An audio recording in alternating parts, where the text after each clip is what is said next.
हम इस चैप्टर के सभी महत्वपूर्ण इंपॉर्टेंट क्वेश्चन को हम देखने वाले हैं। सभी अगर आप इस वीडियो को देख लेते हैं तो आपको इस चैप्टर से अदर कुछ भी तैयार करने की आवश्यकता नहीं है। मैं आपको यह भी कह दूं कि इस 2027 में हमारा पूरा लक्ष्य है 95% स्कोर करना, जो आपके पेपर में बार बार पूछे गए हैं। मैं आपको यह भी कह दूं कि इस चैप्टर के आपसे इससे बाहर कुछ भी नहीं पूछे जाएंगे। हेलो स्टूडेंट, तो आज हम पढ़ेंगे क्लास 12 फिजिक्स चैप्टर 2, जो है हमारा स्थिर वैद्युत विभव तथा धारिता। इस चैप्टर का ये वन शॉट वीडियो है। आज के इस वीडियो में हम इस चैप्टर के सभी महत्वपूर्ण इंपॉर्टेंट क्वेश्चन को हम देखने वाले हैं। सभी इंपॉर्टेंट क्वेश्चन को हम देखेंगे जो आपके पेपर में बार बार पूछे गए हैं। मैं आपको यह भी कह दूं कि इस चैप्टर के आपसे इससे बाहर कुछ भी नहीं पूछे जाएंगे। अगर आप इस वीडियो को देख लेते हैं तो आपको इस चैप्टर से अदर कुछ भी तैयार करने की आवश्यकता नहीं है। मैं आपको यह भी कह दूं कि इस 2027 में हमारा पूरा लक्ष्य है 95% स्कोर करना। तो इसके लिए हम आपको वन शॉट वीडियो में सभी इंपॉर्टेंट टॉपिक को कवर करा रहे हैं। तो चलिए बिना देर की स्टार्ट करते हैं और सभी इंपॉर्टेंट क्वेश्चन को हम कवर करेंगे। पहले हम ये जान लेते हैं कि हमें इस चैप्टर में क्या क्या मिलेगा। तो हम इस चैप्टर में सभी महत्वपूर्ण टॉपिक को जानेंगे, चाहे वो इंपॉर्टेंट डेरिवेशन हो, चाहे नियम हो, पीवाईक्यू हो, परिभाषा हो, सिद्धांत हो, सब हम जानेंगे जी। ठीक है, हमारा लक्ष्य क्या है? हमारा लक्ष्य 95% मार्क्स स्कोर करना है। इस चैप्टर का ये वन शॉट वीडियो है जी। अदरवाइज आपने अगर चैप्टर 1 का अभी तक वन शॉट वीडियो नहीं देखे तो आप देख लीजिएगा, लिंक डिस्क्रिप्शन बॉक्स में हमने दे दिया है फिजिक्स का, उस पर क्लिक करेंगे तो चैप्टर 1 का वन शॉट वीडियो मिल जाएगा। ये है हमारा चैप्टर 2 का वन शॉट वीडियो।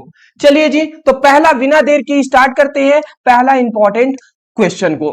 तो पहला हमारे यहाँ पे इंपॉर्टेंट क्वेश्चन आता है कि वैद्युत विभव तथा विभवांतर को परिभाषित कीजिए। देखिए, वैद्युत विभव तथा विभवांतर को परिभाषित कीजिए। ये जो क्वेश्चन है ये बहुत बार आपके एग्जाम में पूछा गया है। मोस्टली एग्जाम में तो पूछे ही गए हैं। सबसे ज्यादा इंपॉर्टेंट बात है कि ये इस चैप्टर का दोनों टॉपिक आधार हैं। आधार का मतलब बेस है जी। बेस का मतलब आप समझ रहे हैं ना। अगर ये दो टॉपिक अगर आपने नहीं समझा, अगर आपको समझ में नहीं आया, तो समझिएगा कि इस चैप्टर के कोई टॉपिक आपको समझ में नहीं आएंगे। तो इसलिए जरूरी है ये दोनों टॉपिक को आपको जानना। तो चलिए आज की इस वीडियो में आसानी से हम एक एक क्वेश्चन को समझाएंगे, याद कराएंगे जी। तो पहला हमारे यहाँ पे क्वेश्चन आ जाता है। फर्स्ट क्वेश्चन है कि वैद्युत विभव। तो पहला हम जान लेते हैं वैद्युत विभव क्या होता है, फिर विभवांतर पर भी डिस्कस करेंगे। तो वैद्युत विभव की परिभाषा हमने लिखा हुआ है, एक बार मैं पढ़कर सुना दे रहा हूं। ठीक है, तो हमने क्या लिखा है कि एकांक आवेश को अनंत से वैद्युत क्षेत्र के किसी बिंदु तक लाने में किया गया कार्य वैद्युत विभव कहलाता है। ये परिभाषा है जी। समझ में नहीं आया हम समझा देते हैं। तो सपोज डेट हम मान लेते हैं कि ये एक वैद्युत क्षेत्र है। सपोज डेट ऐसा हमने मान लिया कि ये एक हमारा क्या है, वैद्युत क्षेत्र है। वैद्युत क्षेत्र मान लेते हैं ये हमारा विद्युत क्षेत्र ई है। ठीक है, और यहां पर हम मान लेते हैं यहां पर एक एकांक धन आवेश है। यहां पर एक एकांक धन आवेश है। ठीक है ना, एकांक धन आवेश है। मैं यहां पर नाम लिख दे रहा हूं, ये क्या है, एकांक धन आवेश है। ये एकांक धन आवेश कहां पर है, तो ये अनंत पर है जी, अनंत पर है। ठीक है, ये जो एकांक धन आवेश है ये कहां पर है, अनंत पर है। तो हम यही परिभाषा कह रहे हैं ना कि एकांक धन आवेश को अनंत से विद्युत क्षेत्र के किसी बिंदु तक लाने में किया गया जो कार्य होता है उस कार्य को ही हम वैद्युत विभव कहते हैं। मतलब परिभाषा याद कर लीजिएगा। मैं चाहता हूं कि कमजोर से कमजोर स्टूडेंट जिनको परिभाषा कुछ भी समझ में नहीं आता वो रट कर नहीं समझ कर याद करें। मेरा यही लक्ष्य है जी। इसीलिए मैं आपको फिगर से आपको एक्सप्लेन कर रहा हूं। आप क्या परिभाषा बोलेंगे, आप कहेंगे कि एकांक धन आवेश को अनंत से वैद्युत क्षेत्र के किसी बिंदु तक लाने में किया गया जो कार्य होता है वही वैद्युत विभव कहलाता है। वही हमने लिखा है कि एकांक आवेश को या एकांक धन आवेश को अनंत से विद्युत क्षेत्र के किसी बिंदु तक लाने में किया गया जो कार्य होता है वैद्युत विभव कहलाता है। यही बात तो हमने यहां से भी बोल दिया कि एकांक धन आवेश को अनंत से विद्युत क्षेत्र के किसी बिंदु तक लाने में किया गया कार्य वैद्युत विभव कहलाता है। आशा करता हूं समझ के होंगे। अब यहाँ पे दो चीजें आप जान लीजिए। पहला कि विद्युत विभव V = W/Q होता है। ये इसका फॉर्मूला है, इसको याद कर लीजिएगा। जहां W कार्य है और Q क्या है, आवेश है, अभी क्या है, वैद्युत विभव है। अब यहाँ पे 2-3 पॉइंट्स है, ये भी आप नोट डाउन कर लीजिए।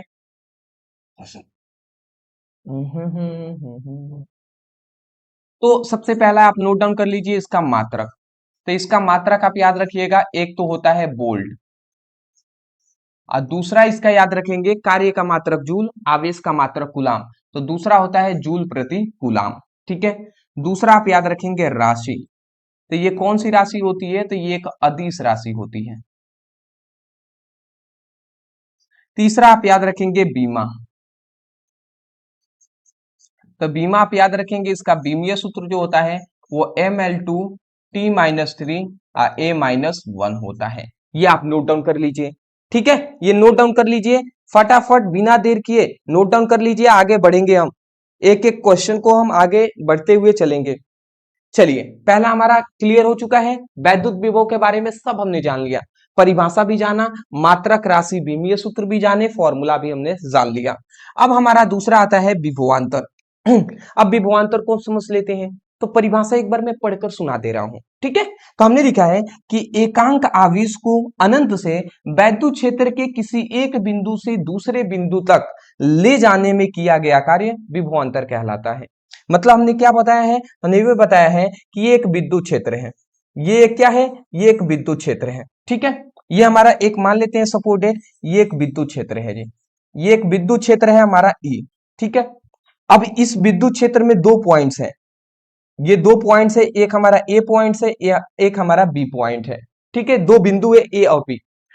यहां पर क्या है, यहां पर एक एकांक धनावेश है या एकांक आवेश है जी, एकांक आवेश है, ठीक है। तो यहां पे मैं नाम लिख दे रहा हूं, ये क्या है, एकांक आवेश है, एकांक धन आवेश है।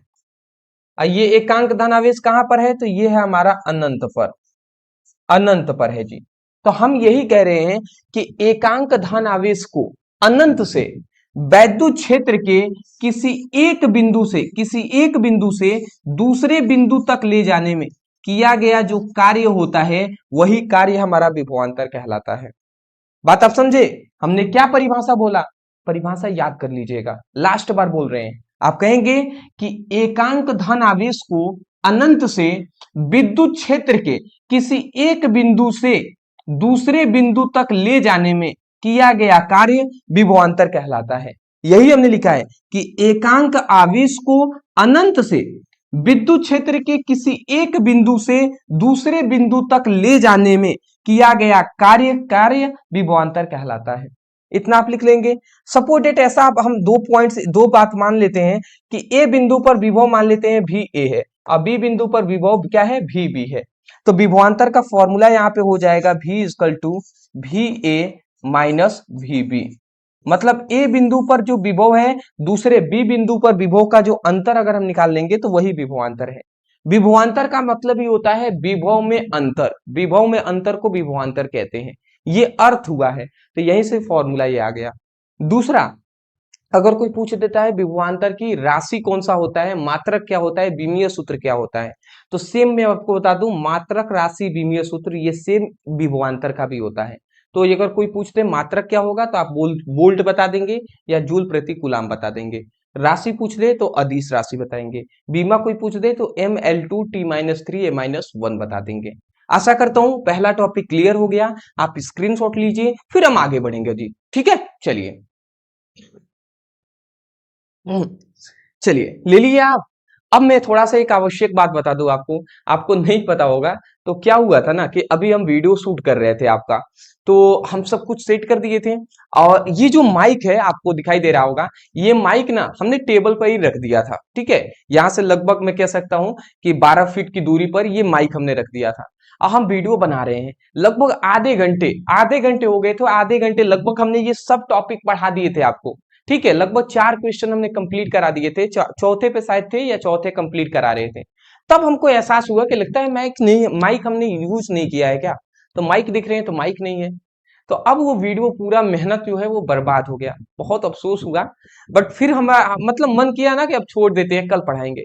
बट फिर आपकी जो कमेंट है ना, जो आप कमेंट करते हैं वो उस मोटिवेशन के लिए, उस मोटिवेशन जो हमें मिला है आपके कमेंटों से, उसके लिए फिर से हमने कहा नहीं, आज ही हम पढ़ाएंगे, अपलोड करेंगे। क्योंकि बहुत सारे स्टूडेंट है ना, वो कह रहे हैं हमसे सर फिजिक्स केमिस्ट्री का सिलेबस कब तक कंप्लीट कराएंगे, फिजिक्स केमिस्ट्री का 1 शॉर्ट वीडियो लाइए। आप टेंशन ना लें, बिल्कुल हम लेकर आ भी रहे हैं और लेकर आएंगे जी।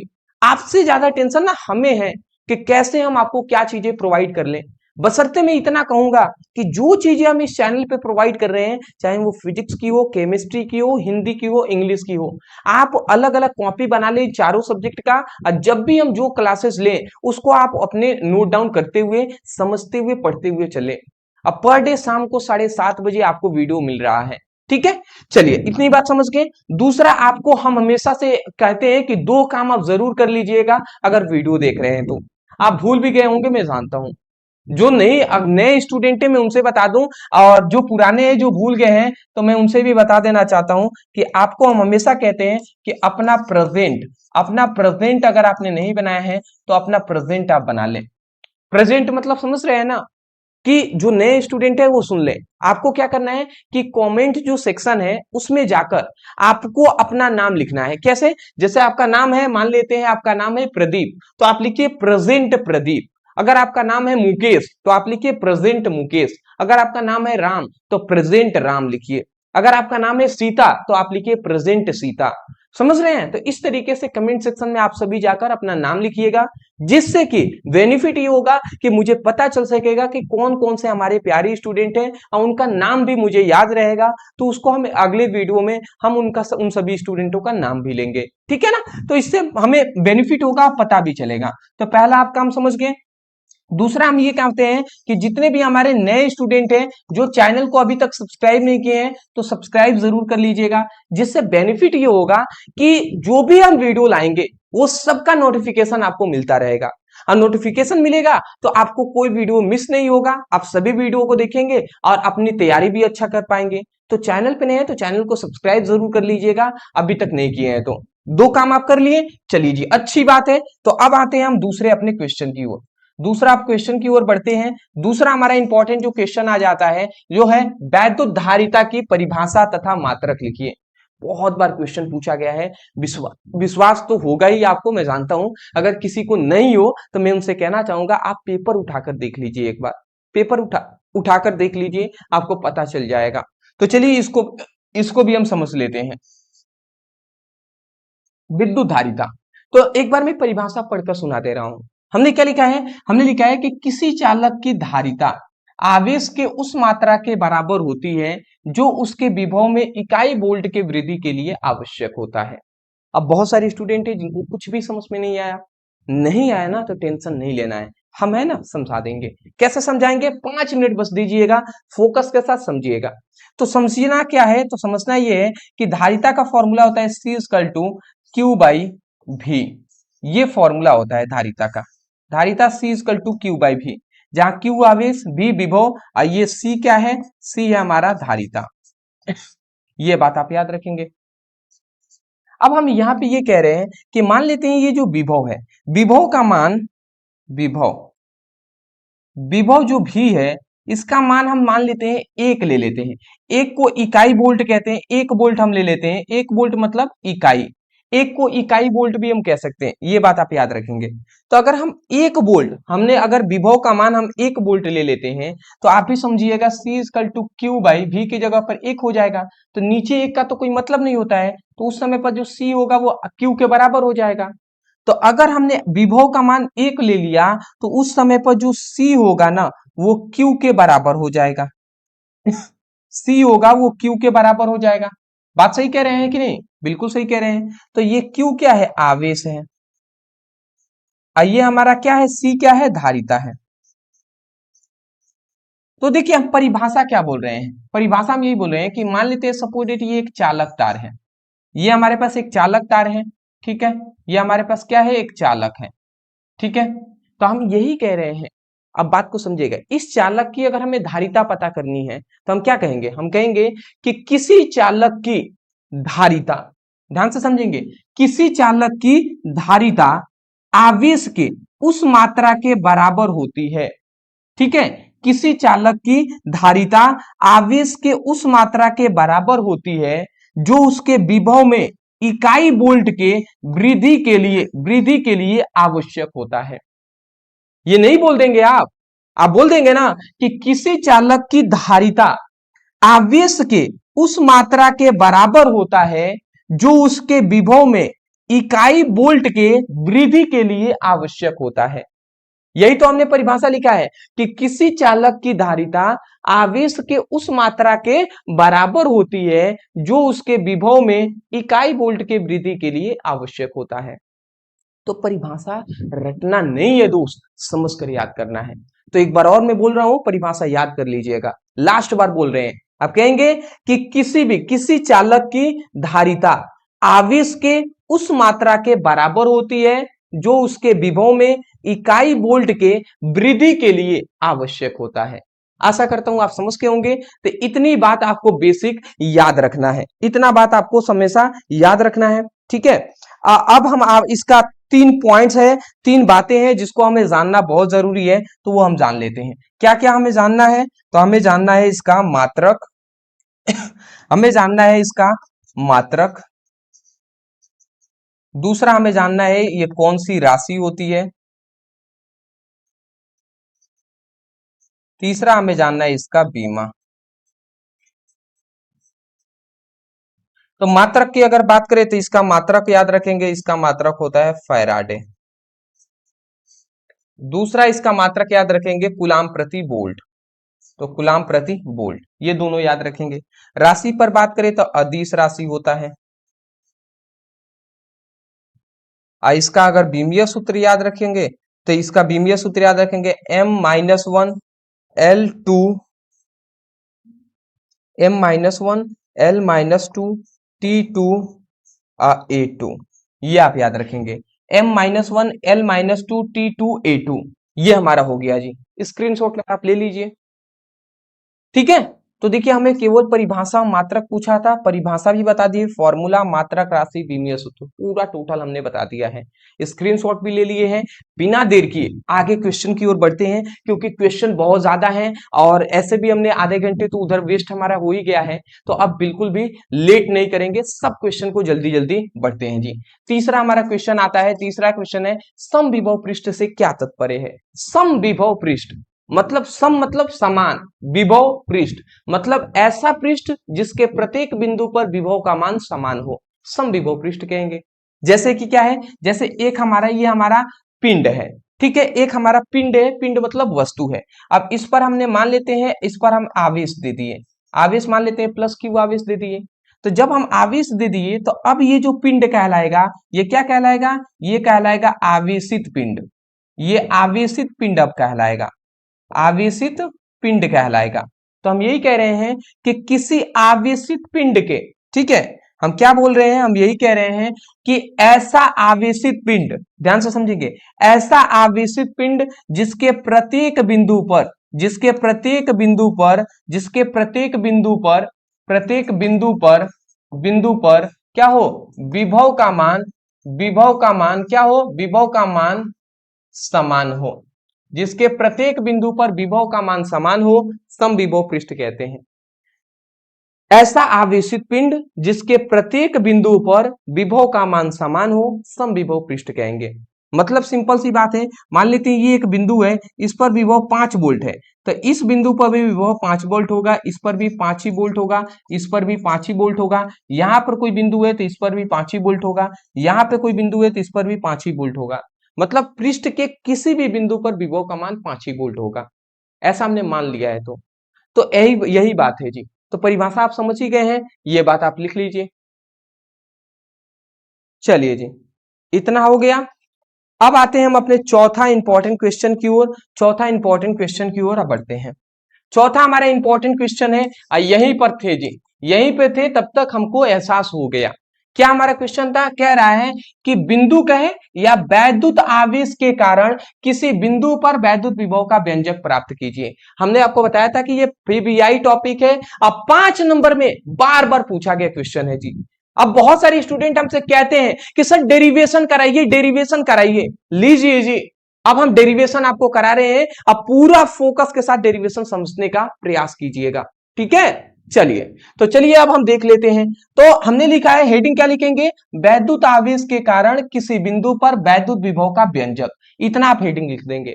अब ये हमने क्या लाइन लिखा है, इसको समझना पड़ेगा। समझने के लिए, डेरिवेशन समझने के लिए, कभी भी अगर आप डेरिवेशन कर रहे हैं तो मैं आपको एक ट्रिक बता दे रहा हूं कि डेरिवेशन आप जब भी कर रहे हैं तो सबसे पहला आपका जो कर्तव्य है वो आपका होना चाहिए फिगर। फिगर को आपको समझना है। फिगर के बाद दूसरा आपका कर्तव्य है कि स्टेप आपको याद रखना है कि किस स्टेप के बाद क्या किया जा रहा है। अगर आप स्टेप नहीं याद रखें तो आप समझिए डेरिवेशन नहीं कर पाएंगे जी, नहीं कर पाएंगे। ये आप याद रखेंगे। तो पहला आपको काम है फिगर समझना, फिर आपको स्टेप याद करना। तो चलिए फिगर बना देते हैं, फिगर को समझिएगा, ठीक है। तो फिगर हम बना रहे हैं, तो यहाँ पे कह रहा है कि यहाँ पे कह रहा है कि किसी बिंदु पर वैद्युत विभव का व्यंजक प्राप्त करना है। तो हम मान लेते हैं एक बिंदु हम ले लेते हैं, ये एक बिंदु हमने ले लिया, मान लेते हैं सपोर्टेड ए, ठीक है। ए बिंदु ले लिया, इस पर हम मान लेते हैं, हमने आवेश जो ले लिया, इस पर आवेश हमने मान लिया प्लस क्यू आवेश हमने ले लिया।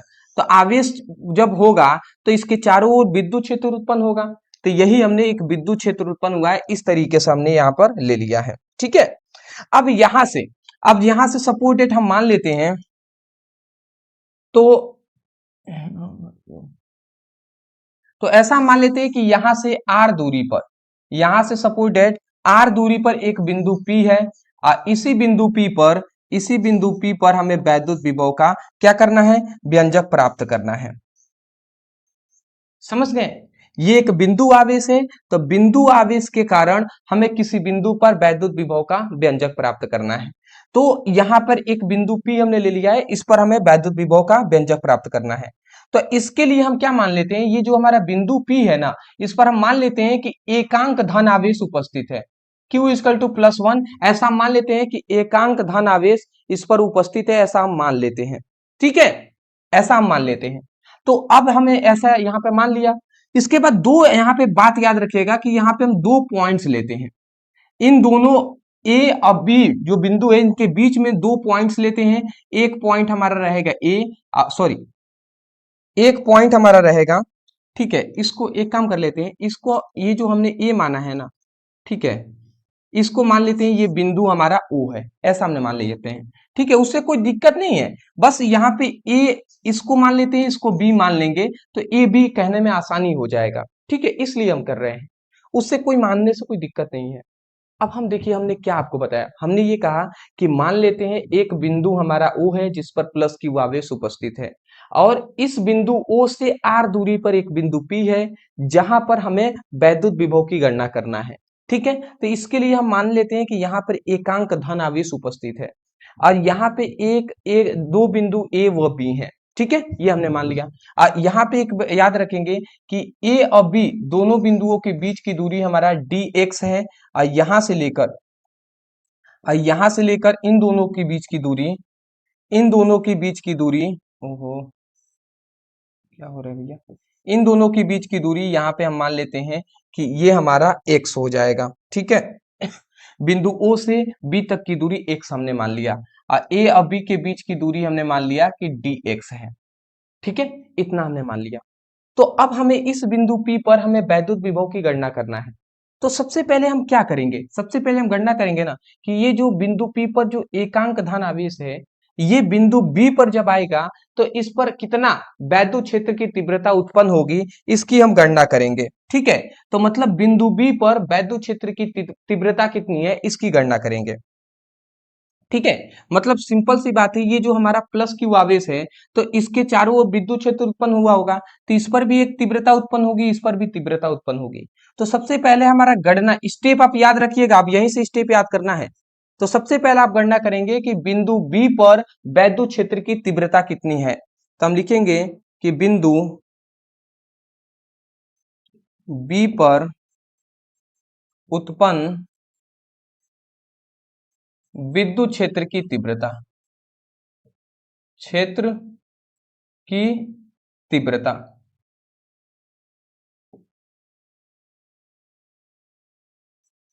विद्युत क्षेत्र की तीव्रता,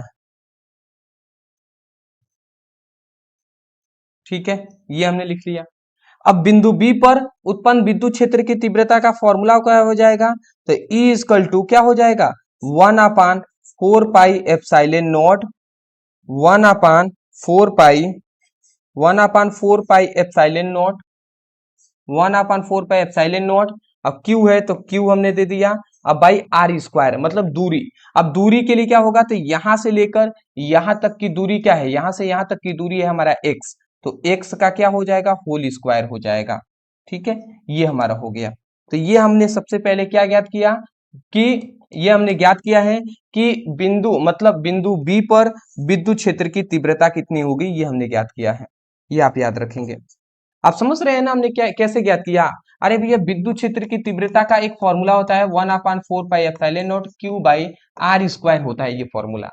तो हमें ये ज्ञात करना था कि बिंदु बी पर विद्युत क्षेत्र की तीव्रता कितनी होगी। तो हमने सिंपल सा मान रख दिया E equal to 1/4 pi epsilon naught, ये एक नियतांक होता है। फिर आवेश रखना था तो यहाँ पे प्लस आवेश है, तो यहाँ पे हमने आवेश लिख दिया। अब दूरी रखना था, आर मतलब दूरी है, तो यहां से यहां तक की दूरी है एक्स, तो x का स्क्वायर कर दिए, जैसे आर स्क्वायर है तो यहाँ एक्स स्क्वायर कर दिए। तो ये हमारा सबसे पहला हमने ज्ञात कर लिया है कि बिंदु बी पर वैद्युत क्षेत्र की तीव्रता कितनी होगी। ठीक है, तो अब इसको समीकरण फर्स्ट हम मान लेते हैं। अब दूसरा हमारा काम क्या रहेगा, अब दूसरा हमारा काम समझिएगा। अब दूसरा हमारा काम क्या रहेगा, ये रहेगा कि जो एकांक धन आवेश है ये बिंदु बी से ए तक लाने में, बिंदु बी से ए तक लाने में किया गया कार्य की गणना करेंगे। तो हम यही लिखेंगे कि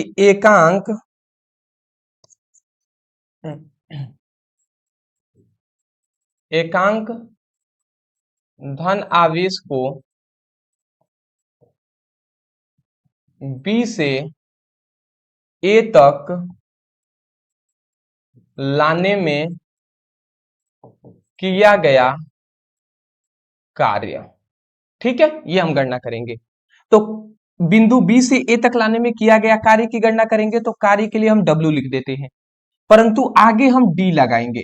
अब D हम इसलिए लगा रहे हैं क्योंकि देखिए B से A तक ला रहे थे, ये छोटा दूरी हम ला रहे हैं, तो छोटा दूरी के देखिए D हमने लगाया है ना आगे, तो इसलिए छोटे दूरी के लिए हम कार्य, छोटे दूरी के लिए छोटा कार्य होगा, तो छोटा कार्य के लिए W तो लिखेंगे पर आगे D लगा देंगे। D से हमें पता चलेगा कि अल्प कार्य है, छोटा कार्य है। तो कार्य बराबर क्या होता है, कार्य बराबर होता है बल गुणे विस्थापन। याद रखेंगे, कार्य बराबर होता है, कार्य बराबर बल गुणे विस्थापन होता है।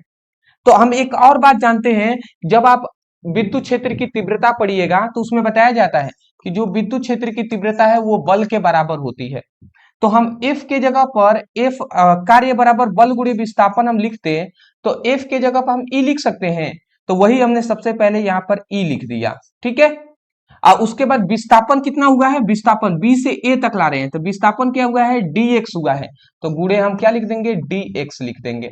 बात आप समझ गए, तो ये हमने इतना लिख दिया। अब हम एक और चीज करते हैं, यहाँ पे आगे हम माइनस लगाएंगे।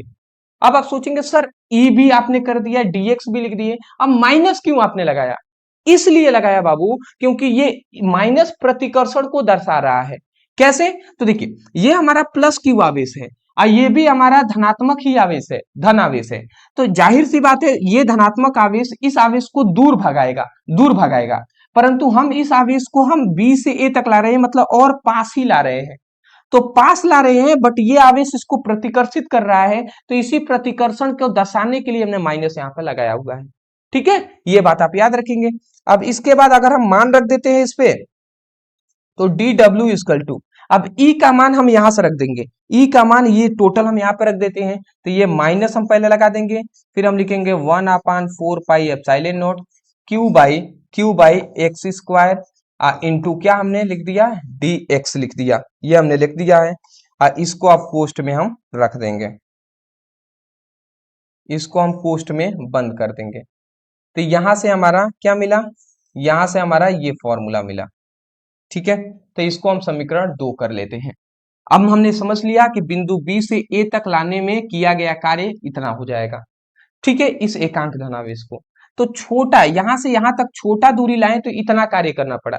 अब हमारा तीसरा जो स्टेप होगा कि ये जो एकांक धनावेश है इसको आर दूरी तक, मतलब यहां से सीधा यहां तक लाने में, आर दूरी तक लाने में किया गया कार्य कितना होगा। तो यही हमारा तीसरा स्टेप रहेगा कि एकांक धन आवेश को आर दूरी तक लाने में किया गया कार्य। तो आर दूरी तक लाने में किया गया कार्य की गणना करेंगे। तो अब यहाँ पे टोटल बड़ा दूरी निकाल रहे हैं, यहां से यहां तक लाएंगे मतलब आर दूरी तक, तो बड़ा कार्य के लिए हम क्या लिख देंगे, डब्ल्यू लिख देंगे। अब बड़ा कार्य निकाल रहे हैं ना, तो याद रखेंगे बड़ा कार्य निकालने के लिए सबसे अच्छा होता है कि जो छोटा हमने कार्य निकाला है उसका समाकलन कर दें। समाकलन मतलब ये होता है छोटे छोटे का योग। तो छोटे छोटे सभी कार्यों को अगर हम जोड़ देंगे तो वो हमारा क्या हो जाएगा, कुल कार्य हो जाएगा। तो इसीलिए हम छोटे कार्य का समाकलन कर देते हैं। जब भी हमें कुल कार्य निकालना हो तो छोटे कार्य का हम क्या करते हैं, समाकलन कर देते हैं। और कहां से हम ला रहे हैं, तो अनंत से आर दूरी पर हम ला रहे हैं। तो इनफाइनाइट यहाँ पे नीचे लिखेंगे और यहाँ पे आर दूरी तक ये हमने लिख दिया। ठीक है, तो यहाँ पे हम लोअर लिमिट और अपर लिमिट हम यहाँ पर लिख देते हैं। तो अनंत से आर दूरी तक ला रहे हैं तो ये हमने लिख दिया। अब इसको हम थोड़ा सा सॉल्व करते हैं। अब बहुत सारे स्टूडेंट हैं जिनको समाकलन नहीं आता है, तो स्टेप आप याद रखिएगा, ठीक है, अदर कोई रास्ता है ही नहीं। ठीक है, तो अब देख लीजिए, तो यहाँ पे ये हमारा W हो जाएगा और ये समाकलन है तो ये हमने समाकलन इन्फिनाइट टू आर कर दिए। और ये DW है, अब DW का मान ये टोटल हम रखेंगे तो रख लेते हैं जी। तो -1/4 पाई Q बाई एक्स स्क्वायर अब इनटू क्या होता है dx, ये हमने इतना लिख दिया। ठीक है, अब देखिए, अब ये जो समाकलन का ये चिन्ह है इसमें जितने भी इधर कांस्टेंट क्वांटिटी होंगे ना वो बाहर निकल जाएंगे, नियत जो वैल्यू होंगे बाहर निकल जाएंगे। तो नियत वैल्यू क्या है, -1/4 पाई और Q, ये सब हमारे नियतांक है तो ये समाकलन से बाहर निकल जाएंगे। ठीक है, इस बात को आप याद रखेंगे। तो सबसे पहले इसको बाहर निकालते हैं। तो W इक्वल टू क्या हो जाएगा, W इक्वल टू हमारा हो जाएगा, समाकलन से ये बाहर निकल जाएगा -1/4 पाई इंटू क्यू। तो ये हमारा बाहर निकल गए 1/4 पाई इंटू क्यू, ये बाहर निकल गए और ये इन्फिनाइट टू आर, ये हमारा हो गया। ठीक है, अब क्या इधर बचेगा, तो ऊपर बचे 1/x स्क्वायर, तो 1/x स्क्वायर बचा इंटू dx बचा, तो dx। ठीक है, ये बचा।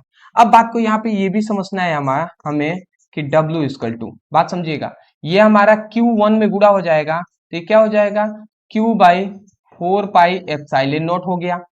अब ये एक बात आप याद रखेंगे कि जब भी ये फॉर्मूला याद रखिएगा कि समाकलन 1/x होगा ना, 1/x का पावर n अगर होगा तो अगर इसका हम समाकलन करते हैं 1/x का होल स्क्वायर dx के सापेक्ष अगर होगा तो इसका अगर समाकलन करते हैं तो जानते हैं क्या होता है, ये हो जाता है हमारा, इसका अगर हम समाकलन करते हैं तो ये हमारा हो जाता है x के पावर जो जितना हमारा है, ठीक है, x के पावर जितना हमारा n है तो n में एक जुड़ जाएगा और नीचे भी n में एक जुड़ जाता है। ठीक है, इस तरीके से हमारा होता है जी, बात आप समझे। जो हमारा x 1/x n है, ठीक है, 1/x n के जगह पर देखिए 2 है और dx है, तो इसका फॉर्मूला होता है समाकलन में कि जो हमारा n है ना उसमें एक जुड़ जाएगा और नीचे में n+1 हो जाएगा। तो ऐसे ही अब यहाँ पे क्या हो जाएगा, तो यहाँ पे हम इसका समाकलन को अगर करते हैं तो ये हमारा हो जाएगा x है, तो ये हमारा x हो जाएगा और n के पावर में 2 है तो 2+1 कर देंगे और नीचे भी n की जगह पर 2 है तो 2 और +1 कर देंगे और इसको बंद कर देंगे और लिमिट जो है इन्फिनाइट टू अनंत, तो ये लिमिट हम यहाँ पर लगा देंगे। तो इस फॉर्मूले से आया, ये फॉर्मूला आपको याद रख लेना है। समाकलन जो मैथ के स्टूडेंट होंगे उनको ये सब पता होगा या आगे आपको पढ़ेंगे तो आप पता चलेगा। ठीक है, अभी तो संबंध फलन पहला चैप्टर है तो वो आप पढ़ते हुए आगे बढ़ेंगे तब पता चलेगा ये। तो ये स्टेप आपको याद रखना है जो बायोलॉजी के स्टूडेंट है। ठीक है, अदर कोई रास्ता है नहीं दोस्त कि मैं आपको बताऊं, जितना आप प्रैक्टिस करेंगे ना सब आता जाएगा। चलिए थोड़ा सा और गणना कर लेते हैं। तो यहाँ पे Q इक्वल टू ये -4 पाई एप्सिलॉन नॉट हो गया। अब देखिए ये क्या हो जाएगा, 2 1 3 हो जाएगा, तो R के पावर ये हमारा 3 हो जाएगा। अच्छा, sorry sorry sorry sorry sorry, ओहो, अच्छा ये गलत हमने कर दिया यहाँ पे। यही हम कह रहे थे कहाँ गलती की है, हम फॉर्मूला ही गलत बता दिए बाबू आपको। ये थोड़ा सा हमने एक स्टेप थोड़ा गलत कर दिया। क्या कर दिया है, ध्यान से समझेंगे।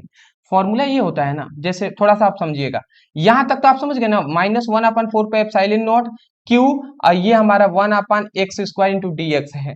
अब इसका हमने यहाँ पे लिख दिया, Q1 में गुणा हुआ तो Q/4 पाई एप्सिलॉन नॉट हो गया। अब देखिए ये x के पावर ये हमारा समाकलन है इन्फिनाइट टू r, और ये x के पावर 2 है, तो ये नीचे में प्लस में है, ऊपर चला जाएगा तो x के पावर -2 हो जाएगा, और इंटू dx है तो dx हो जाएगा, ये होगा ना। अब यहां पर हमारा समाकलन का फॉर्मूला होता है कि समाकलन अगर x के पावर n हो ना, और dx के सापेक्ष किया जा रहा है, x के पावर n हो तो इसका समाकलन होता है तो x के पावर n+1, और n+1 नीचे भी होता है, और जो अगर लिमिट अगर इन्फिनाइट टू r है तो ये limit of infinite to r लगा देंगे। बात आप समझे। तो x के पावर n+1 करते हैं इस तरीके से, मैं माफी चाहूंगा आपसे। अब देख लीजिए ये W इक्वल टू ये हमारा क्या हो जाएगा, Q/4 पाई एप्सिलॉन नॉट, और ये हमारा इन्फिनाइट। अब देखिए समाकलन अगर इसका कर देते हैं तो ये क्या हो जाएगा, x के पावर -2 है, इसमें एक जुड़ जाएगा, और नीचे में -1 और +1 जुड़ जाएगा, ये इन्फिनाइट टू r है तो ये हम लिमिट लगा देंगे, ठीक है। अब बात को थोड़ा सा और आगे हम बढ़ा देते हैं, तो W इक्वल टू ये -Q/4 पाई एप्सिलॉन नॉट, और ये क्या हो जाएगा हमारा, तो ये हमारा 2 में से 1 चला गया तो x के पावर -1 हो जाएगा, और 2 में से 1 चला गया तो -1 बचेगा, -1 ही ना बचेगा जी, -1 बचेगा, और ये इन्फिनाइट टू r है तो ये हमने लगा दिया। बात समझिएगा बाबू, इस माइनस से ये माइनस कैंसिल हो जाएगा, कैंसिल हो जाएगा ना, और नीचे एक का कोई मतलब नहीं होता है, तो ये x के पावर -1 है। अगर हम इसको चाहें ना तो किस प्रकार लिख सकते हैं, W इक्वल टू ये तो Q हो गया, अब बाई 4 पाई एप्सिलॉन नॉट हो गया, x के पावर -1 है, अगर इसको हम नीचे ला देते हैं तो 1/x के पावर 1 हो जाएगा। 1 लिखने की कोई जरूरत नहीं है, तो 1/x हम लिख सकते हैं, आइए इन्फिनाइट टू r हो गया। बात आप समझे।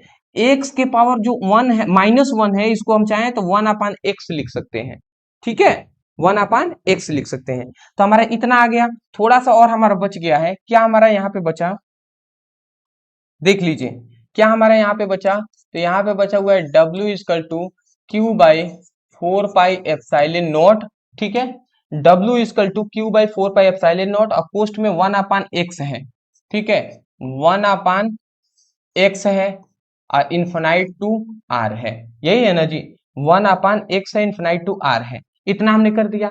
अब हमारा कुछ काम नहीं है, अब हमारा ये काम है कि इस लिमिट को यहाँ पे रखना, r की जगह पे ये भी रखना, x की जगह पे पहले r रखना फिर इन्फिनाइट, तो ये Q/4 पाई एप्सिलॉन नॉट रखना, पहले अब लिमिट को रख देते हैं, तो ये हमारा क्या हो जाएगा, 1/r हो जाएगा, फिर क्या हो जाएगा, 1/r हो जाएगा, अब फिर माइनस, फिर 1/x की जगह पर इन्फिनाइट रख देंगे, तो इस तरीके से हम रख देते हैं, ठीक है।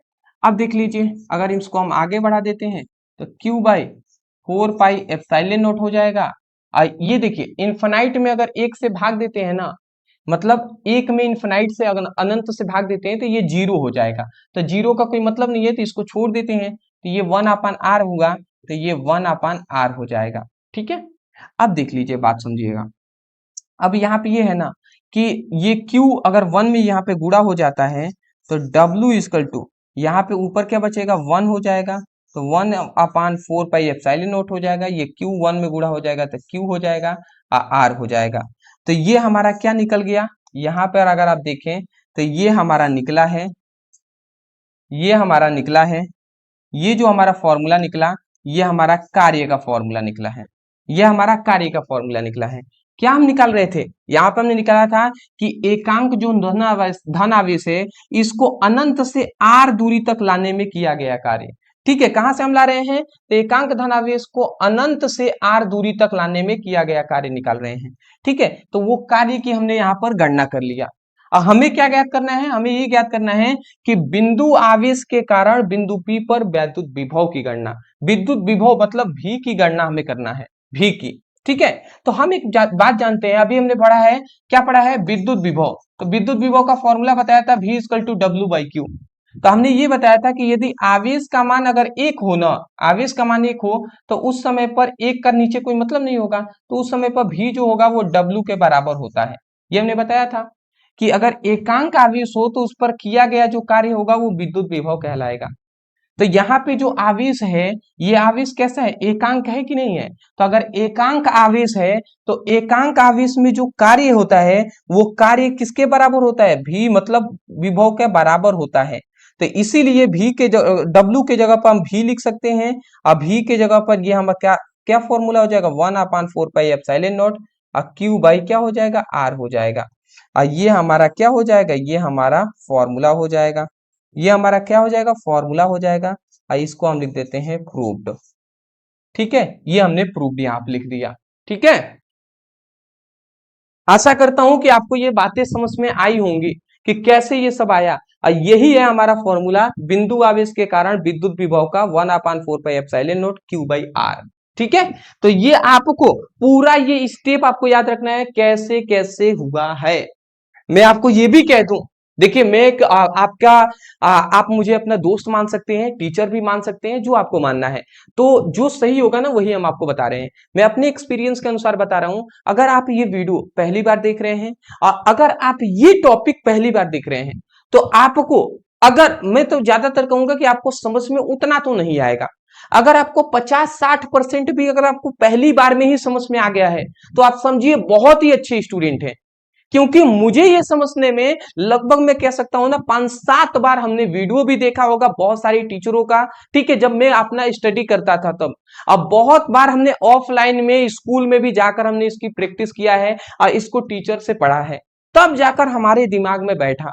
तो आपकी अगर एक बार में ही अगर आपको 50-60% 70% समझ में आ जा रहा है तो बहुत ही अच्छी बात है।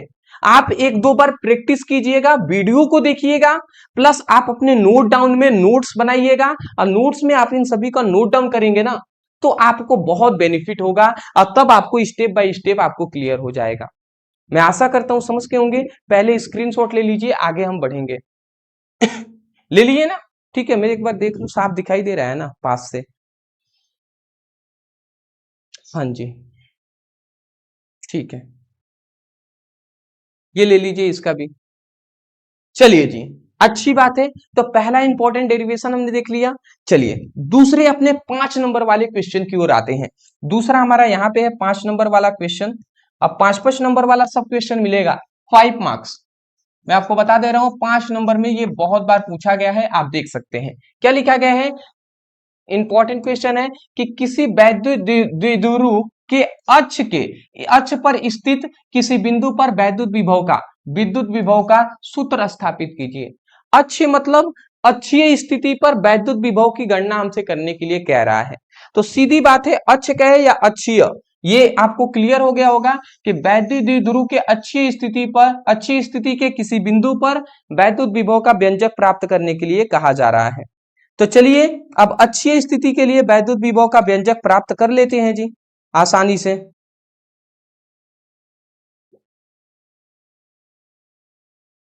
ठीक है, चलिए कर लेते हैं।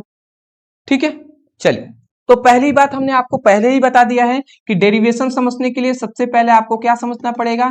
तो आपको फिगर को समझना पड़ेगा। अगर आप फिगर समझ लिए तो डेरिवेशन आसानी से समझ में आ जाएगा।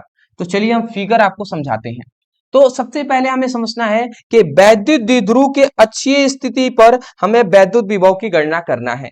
तो सबसे पहले हम वैद्युत द्विध्रुव लेंगे। ठीक है, तो वैद्युत द्विध्रुव हमने क्या बताया था? हमने यही नहीं बताया था कि मान लेते हैं, याद होगा अगर आपको, वैद्युत द्विध्रुव हमने पढ़ाया था पहले चैप्टर में। तो हमने कहा था दो बिंदु है, एक मान लेते हैं एक बिंदु पर माइनस आवेश है और दूसरे पर प्लस आवेश है, और इन दोनों के बीच की दूरी अगर 2l हो तो इसी को हम वैद्युत द्विध्रुव कहते हैं। तो ऐसे ही अब वैद्युत द्विध्रुव हम यहां पर लेंगे। ठीक है, तो इसको हम इरेज कर दे रहे हैं। ठीक है, तो हम यहाँ पे एक वैद्युत द्विध्रुव लेते हैं। अब एक सीक्वेंस पैटर्न में हम चलेंगे, तो यहाँ पे एक वैद्युत द्विध्रुव हम ले लेते हैं। यहाँ पे 2 पॉइंट्स, ये हमारा हो गया, ये हमारा ए पॉइंट्स है, ये हमारा बी पॉइंट है। ठीक है, ए पॉइंट पर हमारा मान लेते हैं सपोज डेट ए पॉइंट पर हमने ले लिया माइनस क्यू आवेश, दूसरे पर हमने ले लिया प्लस क्यू आवेश, और इन दोनों आवेशों के बीच की जो दूरी है वो हमने 2L ले लिया। याद रखेंगे आवेश प्लस माइनस होने से उससे कोई दिक्कत नहीं है, हमने मान लिया यहाँ पे माइनस है यहाँ पे प्लस है, आप प्लस माइनस भी मानकर बना सकते हैं। तो ये हमारा क्या है, एक वैद्युत द्विध्रुव बन गया। ठीक है, इसी को वैद्युत द्विध्रुव कहते हैं। अब वैद्युत द्विध्रुव बन गया तो इसका ये उदासीन बिंदु है हमारा O, मान लेते हैं ये उदासीन बिंदु क्या है, इन दोनों बिंदुओं का मध्य बिंदु, उसी को उदासीन बिंदु कहते हैं। तो ये हमारा उदासीन बिंदु O है। अब इन दोनों के बीच की दूरी 2L है, तो ये मध्य बिंदु है, तो इसका मतलब ये दूरी L होगा और ये भी दूरी L होगा, होगा ना, ये बात है। अब वैद्युत द्विध्रुव के वैद्युत द्विध्रुव, ये वैद्युत द्विध्रुव है। अब इन दोनों से होकर जो आगे जो रेखा जाएगी ना, वही हमारा अक्षीय स्थिति कहलाएगा। तो वैद्युत द्विध्रुव के से होकर जो जाने वाली ये रेखा है, अब ये अक्षीय कहलाएगा, अक्षीय स्थिति। तो अक्षीय स्थिति के किसी बिंदु पर, अक्षीय स्थिति के किसी बिंदु P पर हमें वैद्युत विभव की गणना करने हैं। ठीक है, और यहाँ पे हम ऐसे मान लेते हैं, ऐसे हम मान लेते हैं कि उदासीन बिंदु से, उदासीन बिंदु से, उदासीन बिंदु से, ऐसे हमने मान लिया कि उदासीन बिंदु से R दूरी पर, उदासीन बिंदु से R दूरी पर ये एक बिंदु P है, जहां पर हमें वैद्युत विभव की गणना, वैद्युत विभव की गणना करनी है। ठीक है, तो ये आपको फिगर सबसे पहली बात समझ में आया या नहीं आया? सबसे पहली बात, ये आपको फिगर समझ में आया या नहीं आया, यही इंपॉर्टेंट है जी। हमने क्या बताया कि माना दो बिंदु ए व बी है, ए पर माइनस क्यू आवेश, बी पर प्लस क्यू आवेश उपस्थित है, दोनों के बीच की दूरी -2L है, सॉरी 2L है, और इनका उदासीन बिंदु O है, और उदासीन बिंदु O से R दूरी पर एक बिंदु P है, जहां वैद्युत विभव की गणना करनी है। यही बात हमने यहाँ पे लिखा है कि माना दो बिंदु ए व बी हैं, जिस पर क्रमशः आवेश प्लस क्यू और माइनस क्यू है। देखिए यहाँ पे थोड़ा सा हमने फिगर में माइनस को पहले लिया है और प्लस को बाद में लिया है, तो यहाँ पर भी हमें पहले यहाँ पर हमें माइनस पहले करना पड़ेगा। क्यों? क्योंकि हमने क्रमशः बोल दिया है, क्रमशः, तो क्रमशः में पहले माइनस को लेंगे फिर प्लस को। ठीक है, अब प्लस पहले ले लिए होते तो यहाँ पे ये सही ही था। तो यही बात है जी। तो माना दो बिंदु ए व बी है, जिसमें क्रमशः आवेश माइनस क्यू और प्लस क्यू है। ठीक है, दोनों आवेशों के बीच की दूरी 2L है, तो दोनों आवेशों के बीच की दूरी 2L है, और उन दोनों आवेशों के बीच की उदासीन बिंदु O है, और इन दोनों आवेशों के बीच की उदासीन बिंदु O है, और उदासीन बिंदु देख लीजिए, उदासीन बिंदु O से R दूरी पर एक बिंदु P है, उदासीन बिंदु से R दूरी पर एक बिंदु P है, जहां वैद्युत विभव की गणना करनी है, जहां इसी बिंदु P पर वैद्युत विभव की गणना करनी है। तो ये हमारा फिगर क्लियर हो गया, ये हमने फिगर से ही ये सभी लाइनें लिखा है, ये भी आप समझ गए होंगे। जिनको एक बार समझ में ना आए वो वीडियो को पीछे ले जाकर एक बार और समझ सकते हैं। ठीक है, जितना आप ऐसे करेंगे ना और भी बेनिफिट आपके लिए होगा। अब हम एक एक गणना जब करेंगे, अब गणना कर रहे हैं तो स्टेप आप याद रखिएगा कि किस स्टेप के बाद हम क्या कर रहे हैं। ठीक है ना, चलिए, तो हमारा स्टेप अब क्या रहेगा? तो सबसे पहला हमारा स्टेप रहेगा ना कि हमारा ये जो प्लस क्यू आवेश है एक माइनस क्यू आवेश है, तो प्लस क्यू आवेश के कारण बिंदु बी, जो बिंदु पी है, इस पर वैद्युत विभव की गणना करेंगे। प्लस क्यू आवेश के कारण बिंदु पी पर वैद्युत विभव की गणना करेंगे। ठीक है, तो चलिए हम कर लेते हैं। तो हम यहाँ पर लिखते हैं, क्या लिखेंगे? हम लिखेंगे कि प्लस क्यू आवेश के कारण, मैं माफी चाहूंगा लाइट थोड़ी सी कट गई थी, इसकी वजह से वीडियो रुक गया था। चलिए, हम आपको तो फिगर कुछ सब समझा ही दिए थे, ये सब आपको हमने बता दिया था। तो अब हम आपको थोड़ा एक्सप्लेन कर दे रहे हैं, अब आपको स्टेप बाय स्टेप याद रखना है कि गणना कैसे करनी है। तो सबसे पहला हम गणना ये करेंगे ना कि ये जो हमारा प्लस क्यू आवेश है, ठीक है, तो इस प्लस क्यू आवेश के कारण बिंदु P पर उत्पन्न विभव की गणना करेंगे। तो हम यहाँ पे गणना स्टार्ट कर रहे हैं। तो सबसे पहला हमारा यही होगा कि प्लस क्यू आवेश के कारण P पर विभव प्लस क्यू आवेश के कारण बिंदु P पर विद्युत विभव की गणना करेंगे। तो प्लस क्यू आवेश के लिए हम ज्ञात कर रहे हैं, तो इसके लिए V प्लस क्यू लिख देंगे, मतलब प्लस क्यू के कारण वैद्युत विभव की गणना कर रहे हैं। तो ये क्या हो जाएगा हमारा 1/4 पाई एप्सिलॉन नॉट हो जाएगा और Q बाई आर हो जाएगा, Q बाई आर हो जाएगा, यही ना होगा जी। अरे अभी हमने बिंदु आवेश के कारण वैद्युत विभव का एक फॉर्मूला पढ़ा था 1/4 pi epsilon naught Q by R. तो हमने प्लस क्यू आवेश के लिए कर रहे हैं तो 1/4 पाई एप्सिलॉन नॉट तो होगा ही। यहाँ पे प्लस आवेश है तो प्लस लिखने की जरूरत नहीं, तो क्यू हमने लिख दिया है। दूरी क्या है, तो दूरी यहां से लेकर यहां तक की सॉरी बिंदु P से, मतलब ये हमारा जो बिंदु P पर हमें वैद्युत विभव की गणना करनी है, तो ये R की जगह पर हम क्या लिख देंगे, R की जगह पर हम लिख देंगे यहां से P से लेकर B तक, PB लिख देंगे, सॉरी PB लिख देंगे PB लिख देंगे, ठीक है। दूरी हमें लिखना था तो R की जगह पर दूरी क्या लिख देंगे, P से लेकर B तक, ये दूरी हमारा हो जाएगा। अब आपसे मैं पूछ रहा हूं कि P से लेकर B तक, P से लेकर यहां तक की दूरी कितनी होगी, ये दूरी अगर हमें पूछ रहे हैं तो कितना होगा जी, तो आप ही बता दीजिए। आप अगर समझ गए होंगे तो बता ही देंगे, क्या बताएंगे जी, हमें ये से यहां से लेकर यहां तक की दूरी पता है R है, और यहां से यहां तक की दूरी L हमें पता है।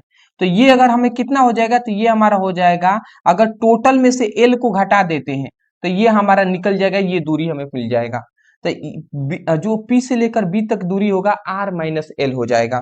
तो ये PB के जगह पर अब हम इसको क्या लिख सकते हैं, V plus Q equal to 1/4 pi epsilon naught, ये Q हो जाएगा। R के जगह पर, ये PB के जगह पे हम क्या लिख देंगे, R माइनस L लिख देंगे, ये हमारा हो जाएगा।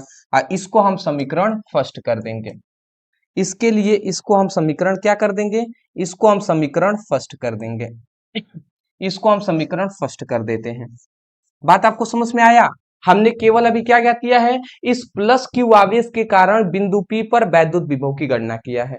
जैसे इसके लिए ज्ञात किया, ऐसे ही अब हम ये माइनस क्यू जो आवेश है, इसके लिए बिंदु P पर वैद्युत विभव की गणना करेंगे। तो इसके लिए भी अब हम लिख देते हैं, तो हम यहाँ पे लिखते हैं,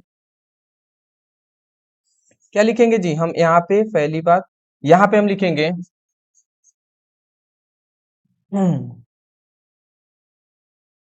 माइनस क्यू आवेश के कारण, माइनस क्यू आवेश के कारण बिंदु P पर, मतलब P पर विद्युत विभव, ये हमने लिख दिया। अब इसके लिए हम क्या लिख देंगे, इसके लिए फॉर्मूला हम क्या लिख देंगे, V माइनस क्यू मतलब माइनस क्यू आवेश के कारण विभव, ठीक है। तो इसका फॉर्मूला क्या हो जाएगा, 1/4 पाई एप्सिलॉन नॉट। अब Q, तो ये आवेश क्या है, माइनस क्यू आवेश है, तो इसीलिए यहाँ पे हम आवेश माइनस क्यू लिख देंगे। और दूरी क्या हो जाएगा, तो P से लेकर B तक, सॉरी हमारा A से लेकर P तक, तो AP दूरी हो जाएगा, तो हम क्या लिख देंगे, AP, ये हमने दूरी रख दिया। अब यहां से अब हम इसको थोड़ा सा और आगे हम सॉल्व कर लेते हैं, तो ये 1/4 पाई एप्सिलॉन नॉट हो जाएगा, और ये माइनस क्यू हमारा हो जाएगा, और ये AP, A से लेकर P तक, ये टोटल दूरी चाहिए। तो टोटल दूरी कितना होगा, तो हमें पता है कि यहां से लेकर यहां तक दूरी हमें पता है R है, ये दूरी R है, और यहां से यहां तक दूरी है L। तो R प्लस L अगर कर देंगे तो ये टोटल दूरी क्या हो जाएगा, R प्लस L हो जाएगा। बात आप समझ रहे हैं ना। अरे भैया यहां से यहां तक दूरी है हमारा R, और यहां से यहां तक दूरी है L, तो R और L दोनों को जोड़ देंगे तो ये टोटल दूरी पता चल जाएगा। तो ये हमने ऐसा कर दिया यहाँ पे, तो ये हमारा माइनस क्यू आवेश के कारण विभव निकल गया, इसको समीकरण 2 कर लेते हैं। तो ये हमारा समीकरण फर्स्ट हो गया, ये हमारा समीकरण सेकेंड हो गया। तो ये हमने पहले प्लस क्यू आवेश के लिए निकाला, फिर माइनस क्यू आवेश के लिए निकाला।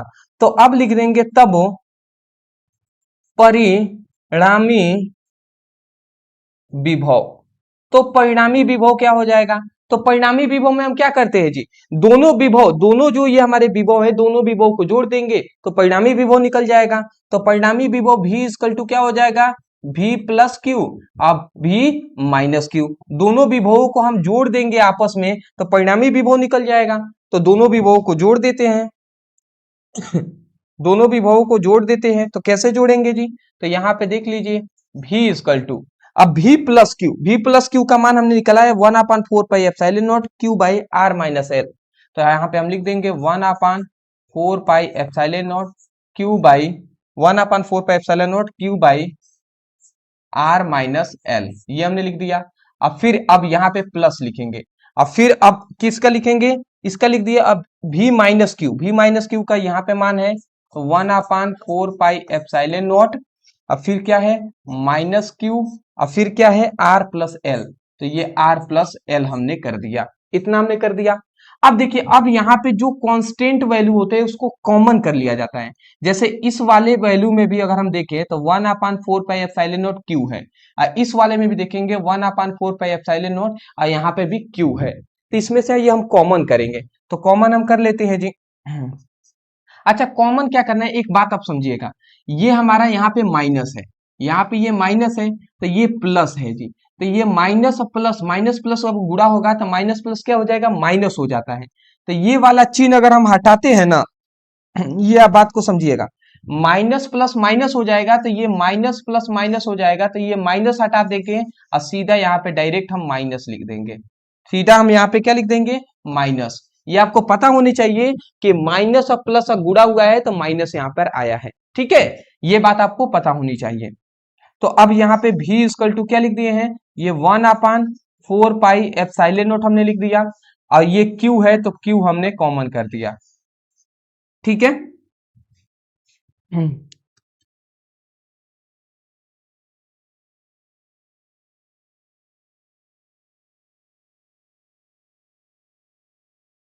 तो यहाँ पे 1/4 पाई एप्सिलॉन नॉट क्यू यहाँ पे हो गया है।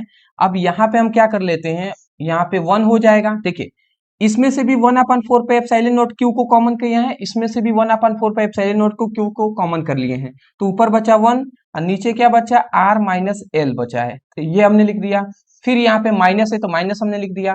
अब इधर क्या बचा, ऊपर बचा 1 और नीचे क्या बचा, R plus L, R plus L ही ना बचा, तो ये हमने लिख दिया। बाकी 1/4 पाई एप्सिलॉन नॉट क्यू ये भी तो बाहर निकल गया है कॉमन से, तो ऐसे हमने यहाँ पर लिख दिया है, ठीक है। अब देख लीजिए यहाँ पे, अब देख लीजिए यहाँ पे, ये v इक्वल टू ये 1/4 pi epsilon not into Q, ये हमने इतना लिख दिया, ठीक है। अब यहाँ पे इन दोनों का अगर हम लसा ले लेते हैं, अच्छा बात को बाबू समझिएगा, ये q इसमें गुणा हो जाएगा तो q/4 पाई एप्सिलॉन नॉट हो जाएगा, और इन दोनों का अगर हम लसा ले लेते हैं तो लसा हम लेंगे तो इनका कैसे हो जाएगा जी, इन दोनों का गुणा करा लेंगे तो ये r माइनस एल हो जाएगा, और ये हमारा क्या हो जाएगा, r प्लस एल हो जाएगा, यही ना होंगे जी। अब r माइनस एल से r minus L cancel, r plus L 1 में जाकर गुणा करा देगा तो ये r प्लस एल हो जाएगा, माइनस ये r प्लस एल से r प्लस एल कैंसिल, तो ये r माइनस एल 1 में गुणा हो जाएगा तो ये r माइनस एल हो जाएगा, यही ना होगा जी, ठीक है। अब बाबू बात को समझिएगा, ये सभी डेरिवेशन है तो इसमें थोड़ा सा हार्ड होंगे, q/4 पाई एप्सिलॉन नॉट ये हमने लिख दिया। अब देखिए, इसमें कुछ हार्ड नहीं है, ध्यान से समझेंगे। ये हमारा आप कोष्टक को हटाते हैं तो ये हमारा क्या लिख देंगे जी, ऊपर हम क्या लिखेंगे, r है तो r प्लस एल लिख दिए। फिर ये माइनस ना अंदर वाले चिन्ह को प्लस कर देता है, तो मतलब माइनस होगा तो प्लस हो जाएगा, प्लस होगा तो माइनस होगा, तो माइनस है तो ये प्लस हो जाएगा, तो ये हमारा माइनस आर और ये प्लस एल हमारा हो जाएगा। समझ रहे हैं ना, माइनस अंदर वाले को चिन्ह को विपरीत कर देता है, तो माइनस है तो प्लस हो जाएगा, तो इस तरीके से ये रूल कहता है, तो ये हमने कर दिया। अब ये हमारा नीचे क्या बचा, इतना हमारा हो गया। अब देखिए, एक हम फॉर्मूला जानते हैं, क्या जानते हैं कि ए स्क्वायर, यहाँ पे एक फॉर्मूला हम जानते हैं, क्या हम जानते हैं जी, कि a minus B into A plus B equal to होता है A square minus B square, ये फॉर्मूला हम जानते हैं, a minus B into A plus B. तो ऐसे ही देखिए r minus L into R plus L, तो इसके जगह पर हम लिख सकते हैं ना, ए स्क्वायर बी स्क्वायर है तो इसके जगह पर भी हम लिख सकते हैं आर स्क्वायर और माइनस एल स्क्वायर, ये हम लिख सकते हैं, बिल्कुल लिख सकते हैं। तो इस फॉर्मूले के हिसाब से ही ये दोनों को हमने ऐसे लिख दिया। अब इतना हमारा हो गया है, तो अब एक और चीज जान लीजिए, इस आर से ये माइनस आर से ये प्लस आर कैंसिल हो जाएगा, इस माइनस आर से ये प्लस आर कैंसिल हो जाएगा, तो अब हमारा क्या बना, अब यहाँ पे हमारा बन ही गया है देख लीजिए यहाँ पे क्या बचा, इधर बचा v equal to q/4 pi epsilon naught, तो v इक्वल टू q/4 4πε0 ये बचा। अब उसके बाद क्या बचा है, अब देखिए ये प्लस सॉरी एल एल, तो एक एल दो एल हो जाएगा ना, तो दो एल के लिए हम यहाँ पे लिख देंगे 2l हो गया। और नीचे क्या है आर स्क्वायर और माइनस एल स्क्वायर, यही है ना, इतना हमने लिख दिया, कोई दिक्कत नहीं है। अब ये क्यू है ना, इसमें जाकर गुणा कर लेगा, तो इधर क्या बचा 1/4πε0 बच जाएगा। और ये इधर क्या हो जाएगा 2ql हो जाएगा, ये q इसमें गुणा करा दिया तो 2ql हो जाएगा। और ये क्या हो जाएगा, एक और चीज यहाँ पे जान लीजिएगा कि ये जो हमारा l है ना, r के पावर जो r स्क्वायर है ये बहुत ही बड़ा है, बहुत ही बड़ा है एल स्क्वायर से, तो इसलिए एल स्क्वायर को हम छोड़ देते हैं। तो जब छोड़ देंगे तो नीचे क्या बचेगा आर स्क्वायर बचेगा, तो ये हमने लिख दिया। और उसके बाद v इक्वल टू ये 1/4πε0 हो गया। और ये हमारा 2ql, तो विद्युत द्विध्रुव आघूर्ण P इक्वल टू फॉर्मूला होता है 2ql, तो 2ql के जगह पर विद्युत द्विध्रुव आघूर्ण P लिख सकते हैं ना, तो इसके जगह पर हमने P लिख दिया।